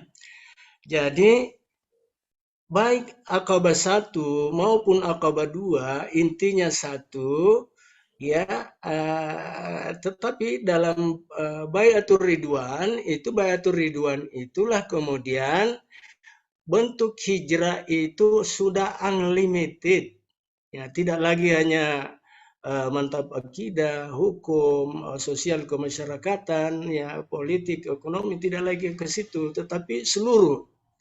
Nah, disinilah Bai'atul Ridwan ini kita harus pahami bahwa Di Baiatur Ridwan itu adalah termasuk hijrah unlimited. Seluruh totalitas kehidupan kita ini sudah harus dihijrahkan dari tadi ada bentuk hijrah dari tempat ke tempat, ada bentuk hijrah bukan tempat, ya mungkin kebiasaan tradisi ke tradisi, membuat tradisi yang lain. Artinya kebiasaan yang lain itu yang dapat mengatasi adalah syariah. Disitulah nilai-nilai syariah ini yang ya tidak bakalan ada yang tandingi di situ, tidak bakalan. Syariah ini sebenarnya konsep yang up to date, konsep yang cemerlang, cuma ya sebagaimana Nabi juga dikhianati dalam menjalankan nilai-nilai ini. Kalau sekiranya 22 tahun itu di total, ya pada akhirnya kan izaja anasrullahi wal fatahu itu kunci, kata kunci. Ya, tetapi selama ini Nabi itu dikhianati karena mengapa dikhianati? Takut kalau orang di sekitarnya itu ya mengambil alih kekuasaan, mengambil alih dominasi nama di dalam masyarakat, sosial kemasyarakatan, itu yang mereka takuti. Padahal ketika Rasulullah menang, sebenarnya tidak ada yang mereka dirugikan, tidak ada rugi dari mereka itu. Lalu mereka juga menyesal kalau sekiranya begini saja yang diharapkan oleh Rasul itu keadilan terlaksana, menyembah, mendekatkan kepada Allah, itu yang diinginkan Rasul, ya maka dari dulu kita terima. Tetapi apa artinya sebuah penyesalan? Tidak ada lagi. Disinilah letak kebenciannya. Jadi boleh jadi mereka itu benci begitu karena dia takut dari perasaannya sendiri. Mereka takut dari perasaan diri sendiri. Nah, inilah yang sebenarnya harus dikikis dari hati mereka. Ya, jangan dia kayak apa istilahnya itu, orang yang terlalu ya takut, paranoid begitu. Jadi ada rasa. Nah, kemudian cara untuk kita lakukan ya di dalam merubah sebuah perubahan dalam menurut yang kita temukan dalam sunnah Rasul itu, ya kita ini pembicara sebelum kami tadi, Pak Ustaz tadi menjelaskan bahwa kita ini ya melihat situasi kotor. Saya melihat bahwa kita ini saya melihat di hadapan saya ada drum yang berisi air kotor. Lalu bagaimana cara melakukan sebuah perubahan air yang di dalam drum yang kotor itu bisa kembali menjadi bening, menjadi jernih. Nah, ada dua cara, kemungkinannya adalah dengan cara harus ditumpah air yang di dalam drum itu lalu diisi dengan air yang bening. Tapi cara yang lain adalah ya isi aja terus-menerus air bening. Ya, pada saatnya air yang kotor di dalamnya itu akan keluar juga, dan pada saatnya akan tergantikan air kotor itu menjadi air bening. Karena ya selama ini kita isi air bening terus. Nah, perubahan seperti ini membutuh waktu. Tetapi kalau kita mau cepat, ya ambil saja airnya baru kita buang, ganti dengan air baru. Saya kira itu sebuah cara berpikir, solusi untuk mengatasi ya masalah tanpa masalah. Kalau sekarang kita ini berdakwah saja terus. Siapa tahu orang yang kita dakwah itu dapat menerima hidayah. Karena hidayah itu minimal ada 4 ini Pak. Hidayah yang berupa potensi diberikan kepada setiap orang. Ya, pendengaran, penglihatan, atau indera, atau insting, akal termasuk hidayah 1. Hidayah 2 adalah berdakwah. Itu tugas para ulama. Dan hidayah ketiga adalah Allah yang memberi hak prerogatif Allah memberikan hidayah kepada seseorang. Itu namanya hidayah itu taufik. Lalu kemudian hidayah surga. Hidayah orang kalau sudah dapat hidayah 1, pendengaran, penglihatan, insting dan akal, itu belum tentu mendapat hidayah kedua, hidayah dakwah. Ya, tetapi kalau orang mendapat hidayat satu tadi, kemungkinannya dapat hidayah dua. Ya, orang mendapat hidayah dakwah, kemungkinannya dapat hidayah tiga, yaitu taufik. Nah, tetapi sebaliknya, seseorang yang mendapat hidayah taufik sudah otomatis dapat hidayah dakwah dan hidayah potensi tadi. Dan secara otomatis juga mendapatkan hidayah surgawi. Tapi ini kan kembali kepada ayat itu. Nah, jadi orang yang dapat keluar mendapatkan nilai-nilai hijrah, ya menurut kami itu adalah orang yang mendapat hidayatul taufik. Sehingga seseorang ketika kita melihat, oh ini sudah mendapat hidayah taufik, itu kita lihat dari perlakuan sehari-hari. Kalau dia mau belok kanan, maka dia akan ya nyalakan WC-nya di sebelah kanan. Tetapi orang yang tidak atau belum mendapat hidayah taufik, dia mau belok kanan, ternyata dia kasih WC kiri. Makanya orang di sekitarnya itu bingung-bingung semua. Nah, inilah yang kita lihat dalam perjalanan bangsa kita ini. Ya, lain ucapannya, lain sikapnya, lain juga perbuatannya. Makanya mengapa kemudian sebuah masalah susah diatasi, karena begitu. Tidak jujur dalam proses. Saya ingin mengambil sebuah kesimpulan terhadap apa yang saya sampaikan, bahwa dua hal yang harus dijaga bagi kita. Satu, cara. Yang kemudian yang kedua adalah tujuan. Caranya benar, tujuannya salah, tetap salah. Tujuan benar, cara salah, tetap juga salah. Ya, yang benar adalah benar prosesnya, benar caranya, dan benar juga tujuannya. Inilah jadi 3:1.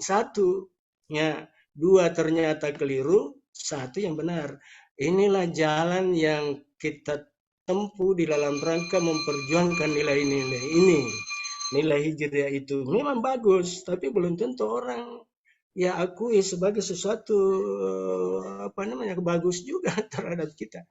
Dan inilah tantangan kita bersama, mari kita berjuang. Ya, lillah. Demikian jawaban saya dari nilai-nilai aktualisasi nilai hijriah dalam kehidupan kita sehari-hari. Iya, alhamdulillah, masya Allah. Jazakallah khairan katsira kepada guru kita yang telah memberikan respon terhadap 3 pertanyaan yang telah masuk. Alhamdulillah, ayuhal kiram, para alim ulama, para tamu undangan yang hadir di majlis yang barak ini, kita masih dalam bingkai dialog Muharram yang telah menyimak 4 materi dan melewati 1 sesi tanya jawab. Kembali kami ingatkan kepada para peserta yang ada di rumah, sekiranya ada pertanyaan, saya ingin membuka 1 sesi lagi dengan 2 pertanyaan dengan waktu yang sudah cukup terbatas ini. Kita insya Allah akan mengakhiri majelis ini pada pukul 11.30. Kurang lebih, mudah-mudahan bisa tepat waktu. Ya, kepada para narasumber dengan segala hormat, ini masih ada pertanyaan yang masuk. Saya ingin bacakan secara langsung saja. Iya, ini ya dari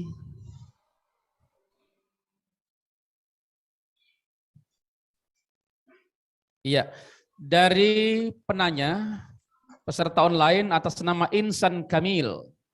Pertanyaannya, bagaimana agar umat hari ini lebih bangga dengan keislamannya daripada menonjolkan hal-hal kekinian yang lagi viral? Mohon pencerahannya Ustadz. Yang kedua, 2 pertanyaan saja ini.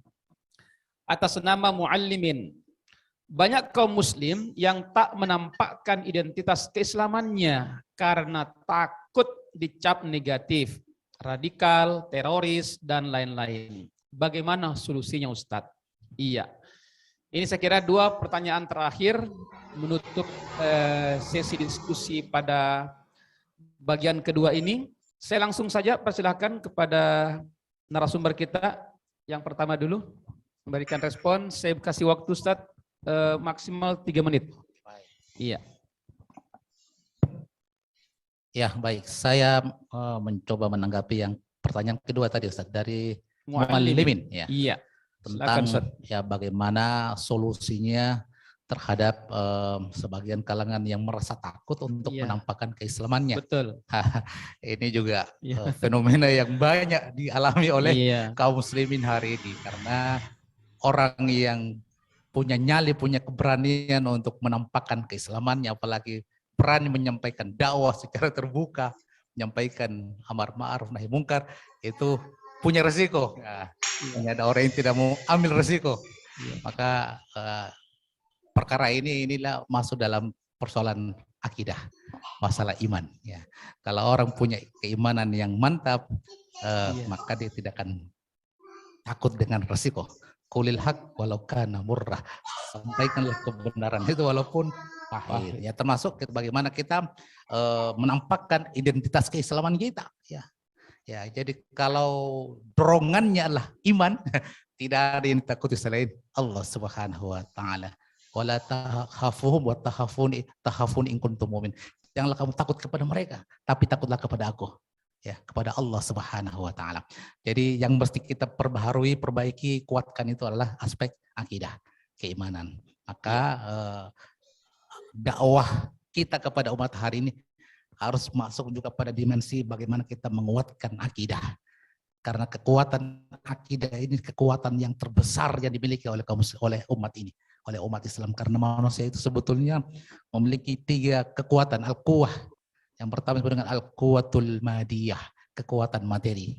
Yang kedua al-quwatul ma'nawiyah, kekuatan mental. Yang ketiga al-quwatul ruhiyah, kekuatan ruhiyah, kekuatan iman, kekuatan akidah. Dan inilah kekuatan yang paling dahsyat yang menjadikan generasi terdahulu menjadi khaira ummah. Jadi yang ditakuti hanya satu, Allah Subhanahu wa taala. Mereka tidak takut menonjolkan, menampakkan identitas keislamannya. Bahkan mereka tidak takut berdakwah, melakukan amar ma'ruf nahi mungkar. Bahkan orang yang takut menyampaikan amar ma'ruf nahi mungkar bisa disebut dengan ad-dha'ful iman, iman yang selemah-lemahnya. Seperti sabda Nabi, man ra'a minkum mungkaran falyughayyiru biyadihi. Barang siapa yang melihat kemungkaran di antara kalian, hendaklah dia rubah dengan tangannya, dengan kekuasaannya kalau dia punya kuasa. Fa illam yastati fa bilisanihi. Kalau dia tidak sanggup karena tidak punya kuasa, maka hendaklah dia rubah dengan lisannya, dengan dakwah. Kalau dia tidak sanggup, maka hendaklah dia rubah dengan hatinya, ya. Dan kata Nabi, wadzalika adhaful iman, dan itu selemah-lemahnya iman. Jadi poinnya adalah bahwa umat ini mesti dakwah ini masuk pada segala aspek. Kita kuatkan akidah agar kemudian umat ini punya keberanian untuk menampakkan identitas keislamannya tanpa ragu dan takut kepada makhluk, tapi takutnya hanya kepada Allah Subhanahu wa taala. Begitu barangkali Ustaz.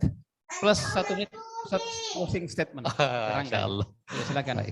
Baik, dengan momentum hijrah yang kita diskusikan di pagi hari yang mulia ini, maka apapun keadaannya hari ini, percayalah bahwa perubahan itu sunatullah. Ya. Seorang muslim harus punya keyakinan yang kokoh bahwa perubahan itu sunatullah selama ada gerakan perubahan yang ada di tengah-tengah umat. Ya, secara pribadi tadi sudah kita bahas ya, kita punya kewajiban terus memperbaiki diri kita menjadi pribadi yang semakin baik, yang memiliki saksiyah al-islami al-mutamayyizah, kepribadian Islam yang spesifik, yang dalam syariah. Tapi hijrah dalam konteks yang kedua tadi, inilah kewajiban kita bersama, bagaimana mewujudkan sebuah wilayah tempat yang kondusif diterapkan Islam di tengah-tengah kehidupan kita, yang dengannya segala persoalan yang membelit kehidupan kita hari ini, ya, seperti lingkaran setan akan terurai dengan sendirinya dengan hadirnya seorang khalifah yang dibayat oleh kaum muslimin yang akan menerapkan hukum-hukum Allah Subhanahu wa taala secara kafah, yang dengannya kehidupan yang rahmatan lil alamin itu bukan mimpi lagi tapi akan nyata dalam kehidupan kita. Itu barangkali Ustaz. Takbir. Allahu akbar. Alhamdulillah. Cukup Ustaz? Iya, jazakallah khairan katsira. Itu tadi respon sekaligus closing statement dari narasumber kita yang pertama yang sangat bersemangat. Langsung saja kepada narasumber yang kedua, Ustadz Firman. Fahri Firman maksud saya, merespon sekaligus closing statement Ustaz. Fadhal. Ya, baik, terima kasih. Respon saya sekaligus closing statement. Iya. Terkait dengan mungkin pertanyaan dari yang pertama ya, saya fokus ke yang pertama tadi. Iya. Terkait dengan maraknya fenomena viralnya kemaksiatan ya. Iya. Di mana tentu respon kita sebagai seorang muslim, khususnya generasi muda, maka untuk yang bisa kita lakukan, ya setidaknya kita bisa lakukan adalah bagaimana merespon tentu dengan kebaikan, ya, dengan menyampaikan Islam secara kafah, tentu tadi didasarkan atas akidah Islam yang kuat. Kalau mereka membuat tren yang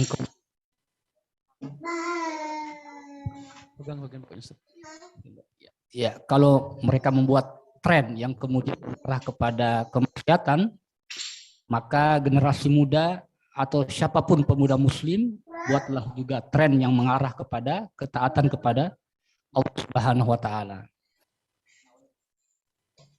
Tentu banyak uslub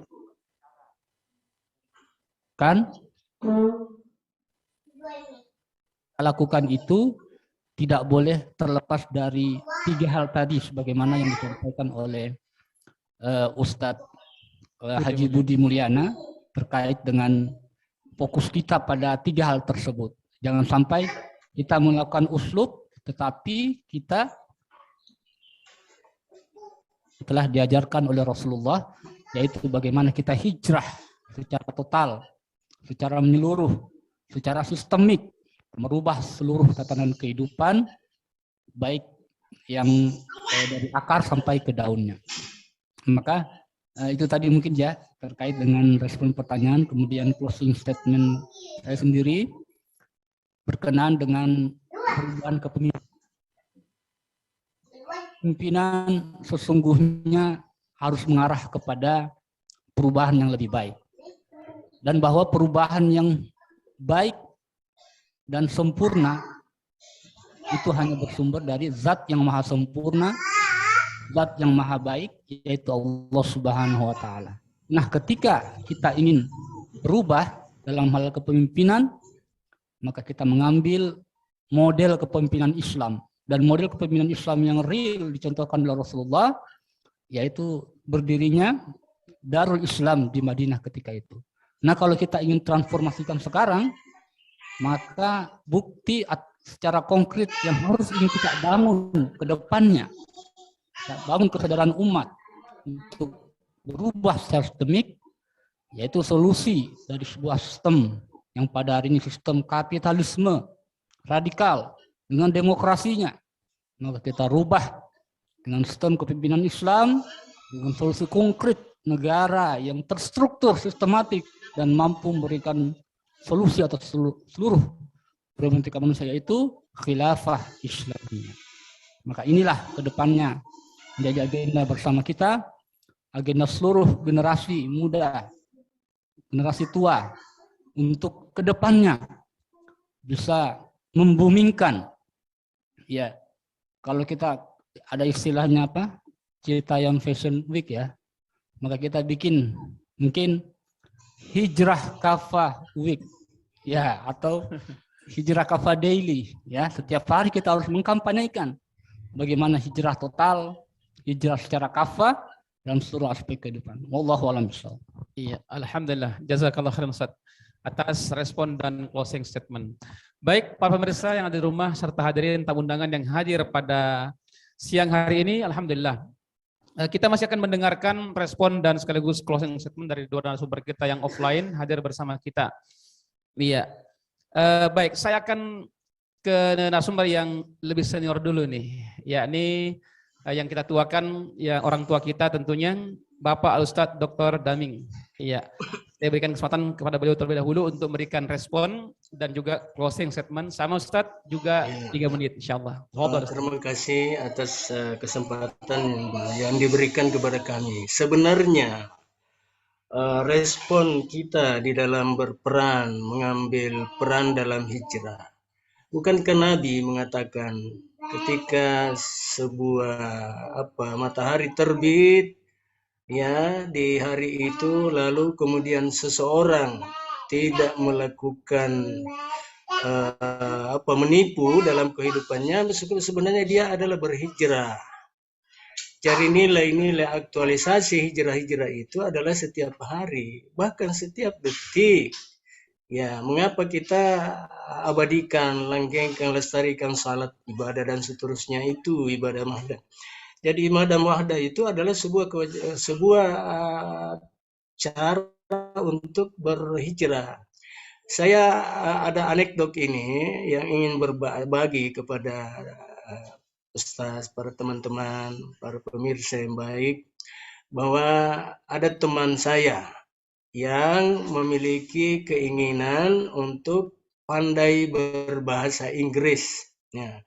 Lalu kemudian dia pergi ke mana? Ada suatu tempat di Pare ya, katakanlah begitu, yang di dalamnya diciptakan sebuah suasana untuk melakukan berkomunikasi dengan bahasa Inggris sehari-hari. Lalu kemudian setelah dia mulai tahu itu, ya dia bersikap bahwa ini bagus. Tetapi kemudian setelah dia pulang kampung, dia tinggal di kampung, lalu apa yang terjadi? Yang terjadi adalah bahasa Inggrisnya yang selama ini dia tahu susut, hilang, ya. Lalu kemudian dia kembali lagi, dia bayar kembali untuk melakukan kursus supaya dia lebih mahir. Nah, anekdot seperti ini artinya apa? Bukan kursusnya itu yang penting, tetapi yang penting adalah bagaimana mencipta sebuah suasana apa yang beliau inginkan itu supaya terjadi sebuah suasana mahir berbahasa Inggris, itu yang kemudian dibayar mahal. Itu yang kemudian dia ingin ciptakan, sehingga dengan demikian cara untuk melakukan kita namanya berhijrah ini, mari kita bersama-sama untuk yakin, hakul yakin, yang dalam bahasa agamanya namanya mukinin, untuk menyatakan bahwa apa yang kita yakini bersama ini itu tidak bakal lapuk. Ya, karena zaman. Karena ini sudah digaransi oleh Allah. Jadi tinggal kita bina berunggul-unggulan ya dari saat ke saat, sehingga kemudian ya lambat laun akhirnya kita akan eksis, dan itu adalah sebuah keyakinan yang bukan lagi sekedar yakin tetapi meningkat menjadi mukinin, dan itulah yang dimiliki oleh Nabi Ibrahim alaihissalam. Sikap seperti inilah kemudian menurut saya harus kita viralkan bersama. Mari kita mulai yang terdekat, kemudian dari keluarga, tetangga dan seterusnya, tanpa harus takut. Tidak perlu kita takut kepada manusia. Ya, saya ingin sampaikan sedikit jawaban tadi bahwa ada takut dia sebagai seorang Islam tapi dia takut menyampaikan Islam yang benar. Untuk apa? Takut seperti itu salah. Menurut saya mari kita pelajari filosofis Allahu Akbar. Allah itu adalah maha besar. Kalau kita kembali mengartikan iddad, menggunakan kata iddad, kebalikan, artinya apa? Segala sesuatu selain dari Allah itu adalah maha kecil. Ya, saya kira kita ini sudah bangsa yang teruji kebenarannya dengan keyakinan yang kita miliki. Ya, dulu ketika melawan Belanda, bambu runcing pun kita gunakan. Berhasil. Kenapa kita sekarang di era kebebasan masih ada orang yang takut sama Allah saja. Ya, takut itu ada dua, Pak. Ada namanya khasyah, ada namanya khauf. Kalau khauf takut, ya seperti misalnya ini gambaran kasarnya ini, ketika seseorang takut sama singa, cenderung dia lari. Tetapi seseorang yang takut kepada gubernur misalnya, untuk apa ditakuti padahal dia yang pegang proyek di situ. Ya, takut kepada calon mertua, bagaimana bisa mendapatkan anaknya kalau takut sama calon mertuanya? takut kepada Allah itu bukan takut lalu kita menghindar, tetapi takut kepada Allah semakin maju, semakin mendekat, bahkan kita ya wallahu a'lam bissawab, innallaha ma'aya, apa tadi itu ayatnya. Jadi inilah takut seperti tadi itu adalah takut kucing-kucingan itu. Ini masih anak-anak yang harus dibina mentalnya orang seperti ini. Jadi itu gambaran ruhnya mereka ya, ketika dia takut ya, takut kepada tidak mau menempatkan kebenaran, itu adalah takut yang masih harus dibina. Tetapi kalau takutnya hanya kepada Allah, itu harus dipiralkan saja. Ya, saya kira demikian apa yang sempat saya sampaikan pada kesempatan ini. Ya, alhamdulillah, syukran, jazakallah khairan katsira Ustaz. Alhamdulillah, sangat menggugah sekali yang beliau sampaikan tentang makna takut ya. Jika kita takut kepada selain Allah Subhanahu wa taala, jadi itu akan menghambat setiap perjuangan kita. Takutlah hanya kepada Allah saja, bukan yang lain. Alhamdulillah, sebagai respon terakhir dari narasumber yang ketiga tadi, yang insya Allah juga akan memberikan respon dan closing statement. Saya langsung persilakan kepada Al-Mukarram Ustadz Budi Mulyana untuk memberikan respon terhadap pertanyaan yang masuk dan sekaligus closing statement Ustadz. Fadhal. Ya, mungkin langsung saja ya ke closing statement. Kalau respon seperti tadi sudah disampaikan. Ya. Jadi saya ingin menegaskan lagi bahwa kita adalah umat Islam. Jadikanlah Rasul sebagai uswah kita, sebagai teladan kita. Kita sangat rindu kepada sosok manusia agung, bahkan kita rela mengorbankan harta, waktu ya untuk bisa sekedar ziarah ke makam Rasulullah di Mekah, di Madinah ya, di tanah suci. Tentu kerinduan ini tidak boleh terputus hanya di dunia. Kerinduan ini kita panjangkan bahwa kita pun rindu bisa dikumpulkan bersama beliau di akhirat, di surganya. Untuk bisa berkumpul bersama Rasul, maka jadilah kita umatnya yang senantiasa menjadikan beliau sebagai uswah hasanah kita. Mudah-mudahan kerinduan ini mendorong kita untuk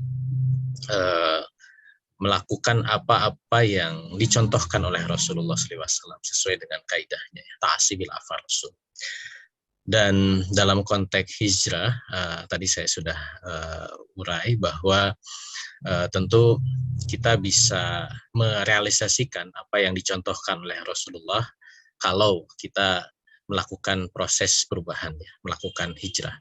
Hijrah ketika kita memahami bahwa realitas saat ini adalah suatu hal yang rusak, yang buruk, yang jauh dari nilai-nilai Islam, maka kita harus ubah kondisi ini menuju Islam. Islam yang seperti apa? Bukan hanya sekedar Islam ritual, Islam ubudiyah belaka, tetapi Islam yang kafah, Islam yang mengatur seluruh aspek kehidupan. Dan perubahan ini hanya bisa terwujud kalau memang menempuh cara-cara yang dicontohkan juga oleh Rasulullah SAW. Maka memahami metode perubahan sesuai dengan metode yang dicontohkan oleh Rasulullah SAW pun menjadi penting untuk bisa merealisasikan apa yang disebut dengan hijrah ini. Maka dalam kesempatan ini saya mengajak kepada hadirin yang hadir di masjid dan juga yang menyimak secara online, marilah kita terlibat di dalam proses hijrah, artinya terlibat di dalam proses dakwah ini, menyampaikan Islam ke tengah-tengah umat yang berada di dalam kondisi kehidupan yang penuh dengan kemaksiatan. Kita ajak mereka untuk bisa merealisasikan kesempurnaan Islam, dan dengan keterlibatan ini insya Allah ini adalah wujud dari kita betul-betul ingin mencontoh apa yang dilakukan oleh Rasulullah SAW. Karena beliau Muhammad bin Abdillah, Rasulullah diutus oleh Allah untuk melakukan dakwah. Profesi Rasul, Nabi adalah dakwah. Jadilah kita para pengemban dakwah agar kita betul-betul menguswah apa yang dilakukan oleh Rasulullah SAW. Jalani saja dakwah itu. Balighu walau an sampaikan walaupun kita baru tahu satu ayat saja. Seperti halnya bagaimana kita bisa berislam secara sempurna, ya jalani saja. Ketika kita tahu Islam, kita terapkan, kita jalani. Apa yang bisa kita lakukan secara individu, kita segera berubah. Yang masih terlibat riba, tinggalkan riba, jauhi riba, hiduplah dengan kehidupan tanpa riba. Yang masih belum menutup aurat, tutuplah aurat. Dengan begitu insya Allah itu sudah menerapkan Islam dalam konteks individu. Lebih jauh kita juga harus mengajak bahwa Islam ada aturan-aturan yang mengatur tatanan sosial masyarakat, maka kita ajak masyarakat untuk mengubahnya sehingga masyarakat ini diatur dengan tatanan Islam. Mudah-mudahan dengan begitu, kesempurnaan Islam pun bisa kita wujudkan, bisa kita rasakan. Kita tidak hanya mendengar cerita keindahan peradaban Islam di masa lalu, tetapi kita menyongsong peradaban Islam oleh tangan-tangan kita di masa yang akan datang. Insya Allah. Wallahu a'lam bishawab. Iya, alhamdulillah. Jazakallah khairan katsiran Ustaz atas closing statement yang sudah diberikan. Dan itu menjadi motivasi bagi kita semua. Mudah-mudahan insya Allah seluruh masyarakat, para tamu undangan dan juga pemirsa yang ada di rumah menjadi terdorong dan termotivasi untuk mengambil bagian dalam proses hijrah yang tentu saja ini tidak mudah, tapi bisa kita lakukan karena ini merupakan perintah Allah Subhanahu wa Ta'ala.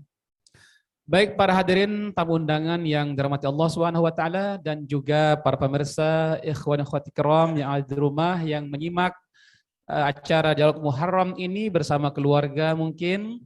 Iya. Berikut ini sebelum kita bersama nanti membaca doa, sebelumnya kita akan menyimak sejenak yakni satu penggalan salawat dalam kitab Barsanji yang dikenal dengan istilah Mahalul Qiyam. Dalam hal ini akan dipandu oleh guru kita Al-Ustadz Dr. Cucut Mahmudin. Silakan kami minta pendapat Ustadz. Iya. Mahalul Qiyam bagian selawat dari kitab Ar-Barsanji. Iya. Juga Ustadz Maulana. Kemudian Ustadz Fauzan mungkin. Oh iya, baik. Fadhal.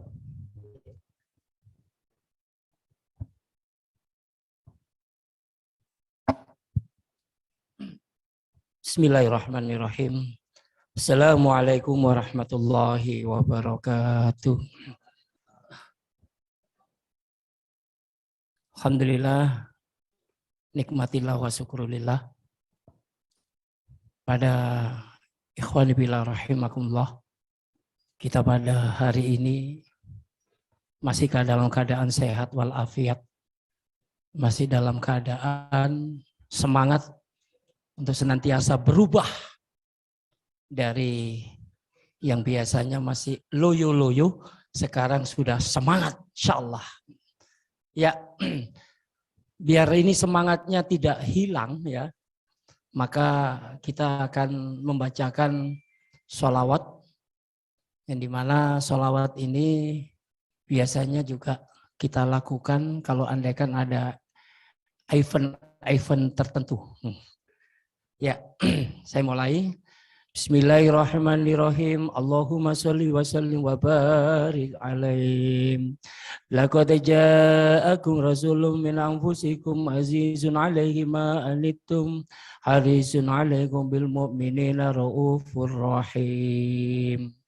Inna Allaha wa malaikatahu yusalluna 'alan nabi ya ayyuhalladzina amanu sallu 'alaihi wa sallimu taslima.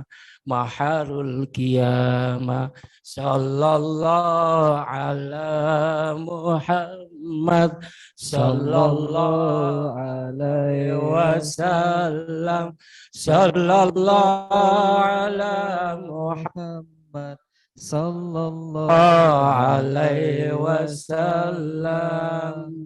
Ya Nabi salam alaika, Ya Rasul salam alaika, Ya Habib salam alaika. Salawatullah alaika, Allah ya Nabi salam alaika, Ya Rasul salam alaika, Ya Habib salam alaika. Salawatullah alaika. Asraqal badru alaina, faktafa minhul buduru, misla husnik mara'aina. Qattu ya wajah suri, Allah ya Nabi salam alaika, Ya Rasul salam alaika, Ya Habib salam alaika.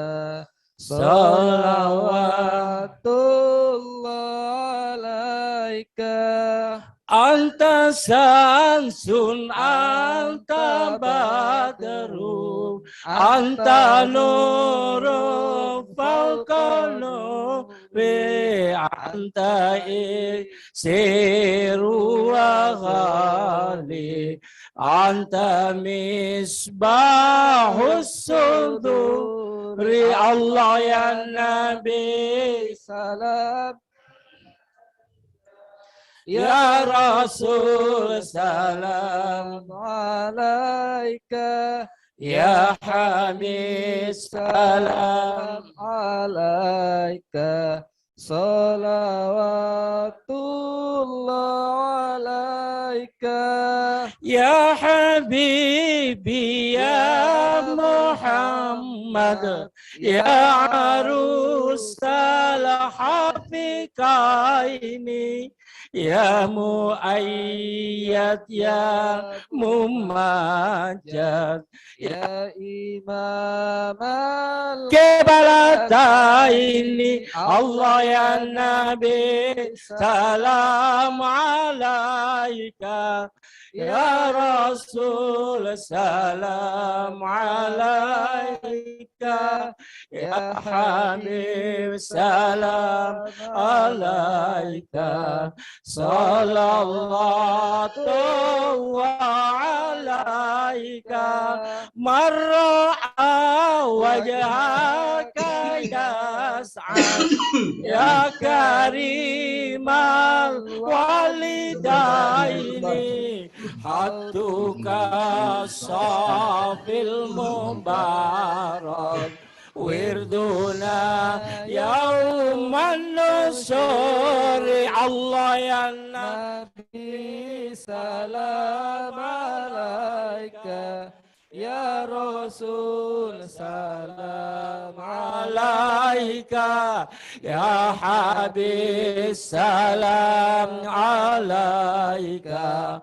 Salawatullah alaika, sallallahu ala Muhammad, sallallahu alaihi wasallam, sallallahu ala Muhammad, sallallahu alaihi wasallam. Rabbi farhamna jami'a wamhu 'anna sayyiati, Rabbi farhamna jami'a bi jami'i salihati, sallallahu ala Muhammad, sallallahu alaihi wasallam, sallallahu ala Muhammad, sallallahu alaihi wasallam. Allahumma salli wa sallim wa barik alaihim. Alhamdulillah, demikian tadi pembacaan sholawat, meskipun singkat, tapi semoga kita semua mendapatkan syafaat dari Rasulullah Shallallahu Alaihi Wasallam, yang dimana semakin banyak kita membaca sholawat, maka Rasulullah pun juga tidak akan mungkin lupa dengan kita semua. Demikian yang bisa saya sampaikan. Akhiri kalam. Assalamualaikum warahmatullahi wabarakatuh. Waalaikumsalam warahmatullahi wabarakatuh. Alhamdulillah, selawat yang menggugah kerinduan kita kepada baginda Rasulullah SAW. Mudah-mudahan insya Allah dengan selawat itu menjadi wasilah bagi kita untuk dipertemukan dengan Rasulullah SAW, baik itu di dunia ini dengan berziarah ke Madinah Al-Munawwarah, dan terkhusus lagi nanti di Yaumul Mahsyar, saat kita begitu mengharapkan syafaat beliau dengan izin Allah Subhanahu wa Ta'ala. Baik para tamu undangan, para tokoh umat, hadirin wal hadirat yang hadir pada kesempatan hari ini, dan juga kaum muslimin yang menyimak acara ini dari awal hingga sekarang secara offline, secara online di rumah. Tibalah kita saatnya di penghujung acara, dan kita menginginkan keberkahan yang penuh dalam acara ini. Untuk itu kita akan menutup dengan bersama-sama bermunajat kepada Allah Rabbul Izzati. Mudah-mudahan berkah acara kita dan mulialah kita dengan Islam. Doa akan dipimpin oleh Al-Mukarram Ustadz Asnawi. Pada Ustadz, falyatafaddal. Silakan di depan Ustadz.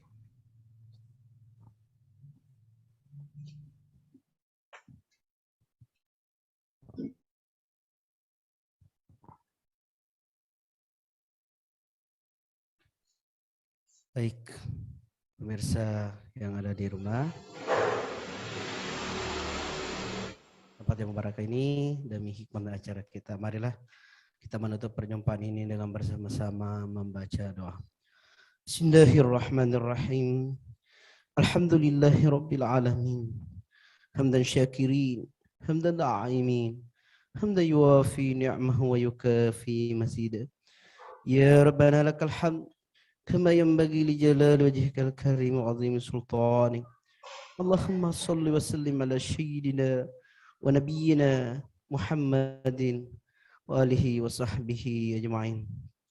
اللهم أنت ربي لا إله إلا أنت خلقتني ونحن عبدك ونحن على عهدك ووعدك ما استطعت ونعوذ بك من شر ما صنعت ونبوء لك بذنبي فإنه لا يغفر الذنوب إلا أنت. اللهم أرنا الحق حقا وارزقنا اتباعه وأرنا الباطل باطلا وارزقنا اجتنابه. اللهم لا سهل إلا ما جعلته سهل وأنت تجعل الحزن إذا شئت سهل. ربنا اغفر لنا ولإخواننا الذين سبقونا بالإيمان ولا تجعل في قلوبنا غلا للذين آمنوا ربنا إنك رؤوف رحيم. ربنا اغفر لنا ولجميع المسلمين والمسلمات والمؤمنين والمؤمنات الأحياء منهم والأموات إنك سميع قريب مجيب الدعوات. ربنا اغفر لنا ولوالدينا وارحمهم كما ربونا صغارا. ربنا آتنا في الدنيا حسنة وفي الآخرة حسنة وقنا عذاب النار. سبحان ربك رب العزة عما يصفون. سلام على المرسلين والحمد لله رب العالمين. الفاتحة. السلام عليكم ورحمة الله وبركاته. Alhamdulillah. Hadirin wal hadirat, para tamu undangan serta pemirsa yang ada di rumah, dengan berakhirnya doa kita tadi, maka berakhir pula seluruh rangkaian acara kita pada hari ini. Kita berharap sekali lagi mudah-mudahan seluruh rangkaian acara dari awal hingga akhir semuanya bermuatan ibadah di sisi Allah Subhanahu wa Ta'ala. Kita berharap mudah-mudahan ini menjadi momentum yang sangat baik bagi kita untuk benar-benar menghijrahkan diri kita keluarga kita, bahkan umat ini seluruhnya menuju kehidupan yang lebih baik. Dan tiadalah kehidupan yang lebih baik selain kehidupan yang dibingkai dengan syariat Allah Subhanahu wa taala, zat yang maha baik. Atas nama panitia pelaksana secara khusus kami menghaturkan jazakumullah khairan katsira kepada para narasumber kita, para guru kita yang telah membersamai kita hari ini. Yang pertama Al-Mukarram Al-Ustadz Ustadz Dr. Damingkah yang telah membersamai kita dengan berbagai macam nasihat yang sangat menginspirasi kita, dan juga Al-Ustadz Al-Mukarram Dr. Haji Budi Mulyana yang jauh-jauh membersamai kita secara online. Kami aturkan jazakumullah khairan katsira. Dan tentu juga kepada dua narasumber kita yang hadir secara offline bersama kami di Masjid Abu Bakar As-Siddiq ini, yakni guru kita Al-Ustadz Insinyur Mursalin Abu Rifqi dan juga Al-Ustadz Fahri Firman yang juga telah meluangkan waktunya bersama kita dalam momentum dialog Muharram kali ini. Dan juga atas nama panitia, hadirin sekalian rahimakumullah, kami tak lupa menghaturkan permohonan maaf yang sebesar-besarnya jika dalam seluruh rangkaian acara ini pada dialog Muharram ini terdapat kekurangan dan ketidaksempurnaan, mohon dimaafkan. Mudah-mudahan kita semua sehat, panjang umur, dan kita mengukir sejarah Islam yang lebih baik menuju Islam yang kafah di tahun 1444 Hijriah dengan semangat hijrah Rasulullah Sallallahu Alaihi Wasallam. Terakhir, jangan lupa like, share, dan subscribe, share sebanyak-banyaknya ya saluran dakwah ini, yakni dakwah Sulsel, karena dalamnya begitu sangat banyak kemanfaatan dan kebaikan. Dari saya sebagai host yang diamanahkan, mohon maaf dalam membimbing acara ini mungkin ada ketidaksempurnaan dan kekurangan, mohon kiranya dimaklumi dan dimaafkan. Akhir kata, wassalamualaikum warahmatullahi wabarakatuh. Waalaikumsalam.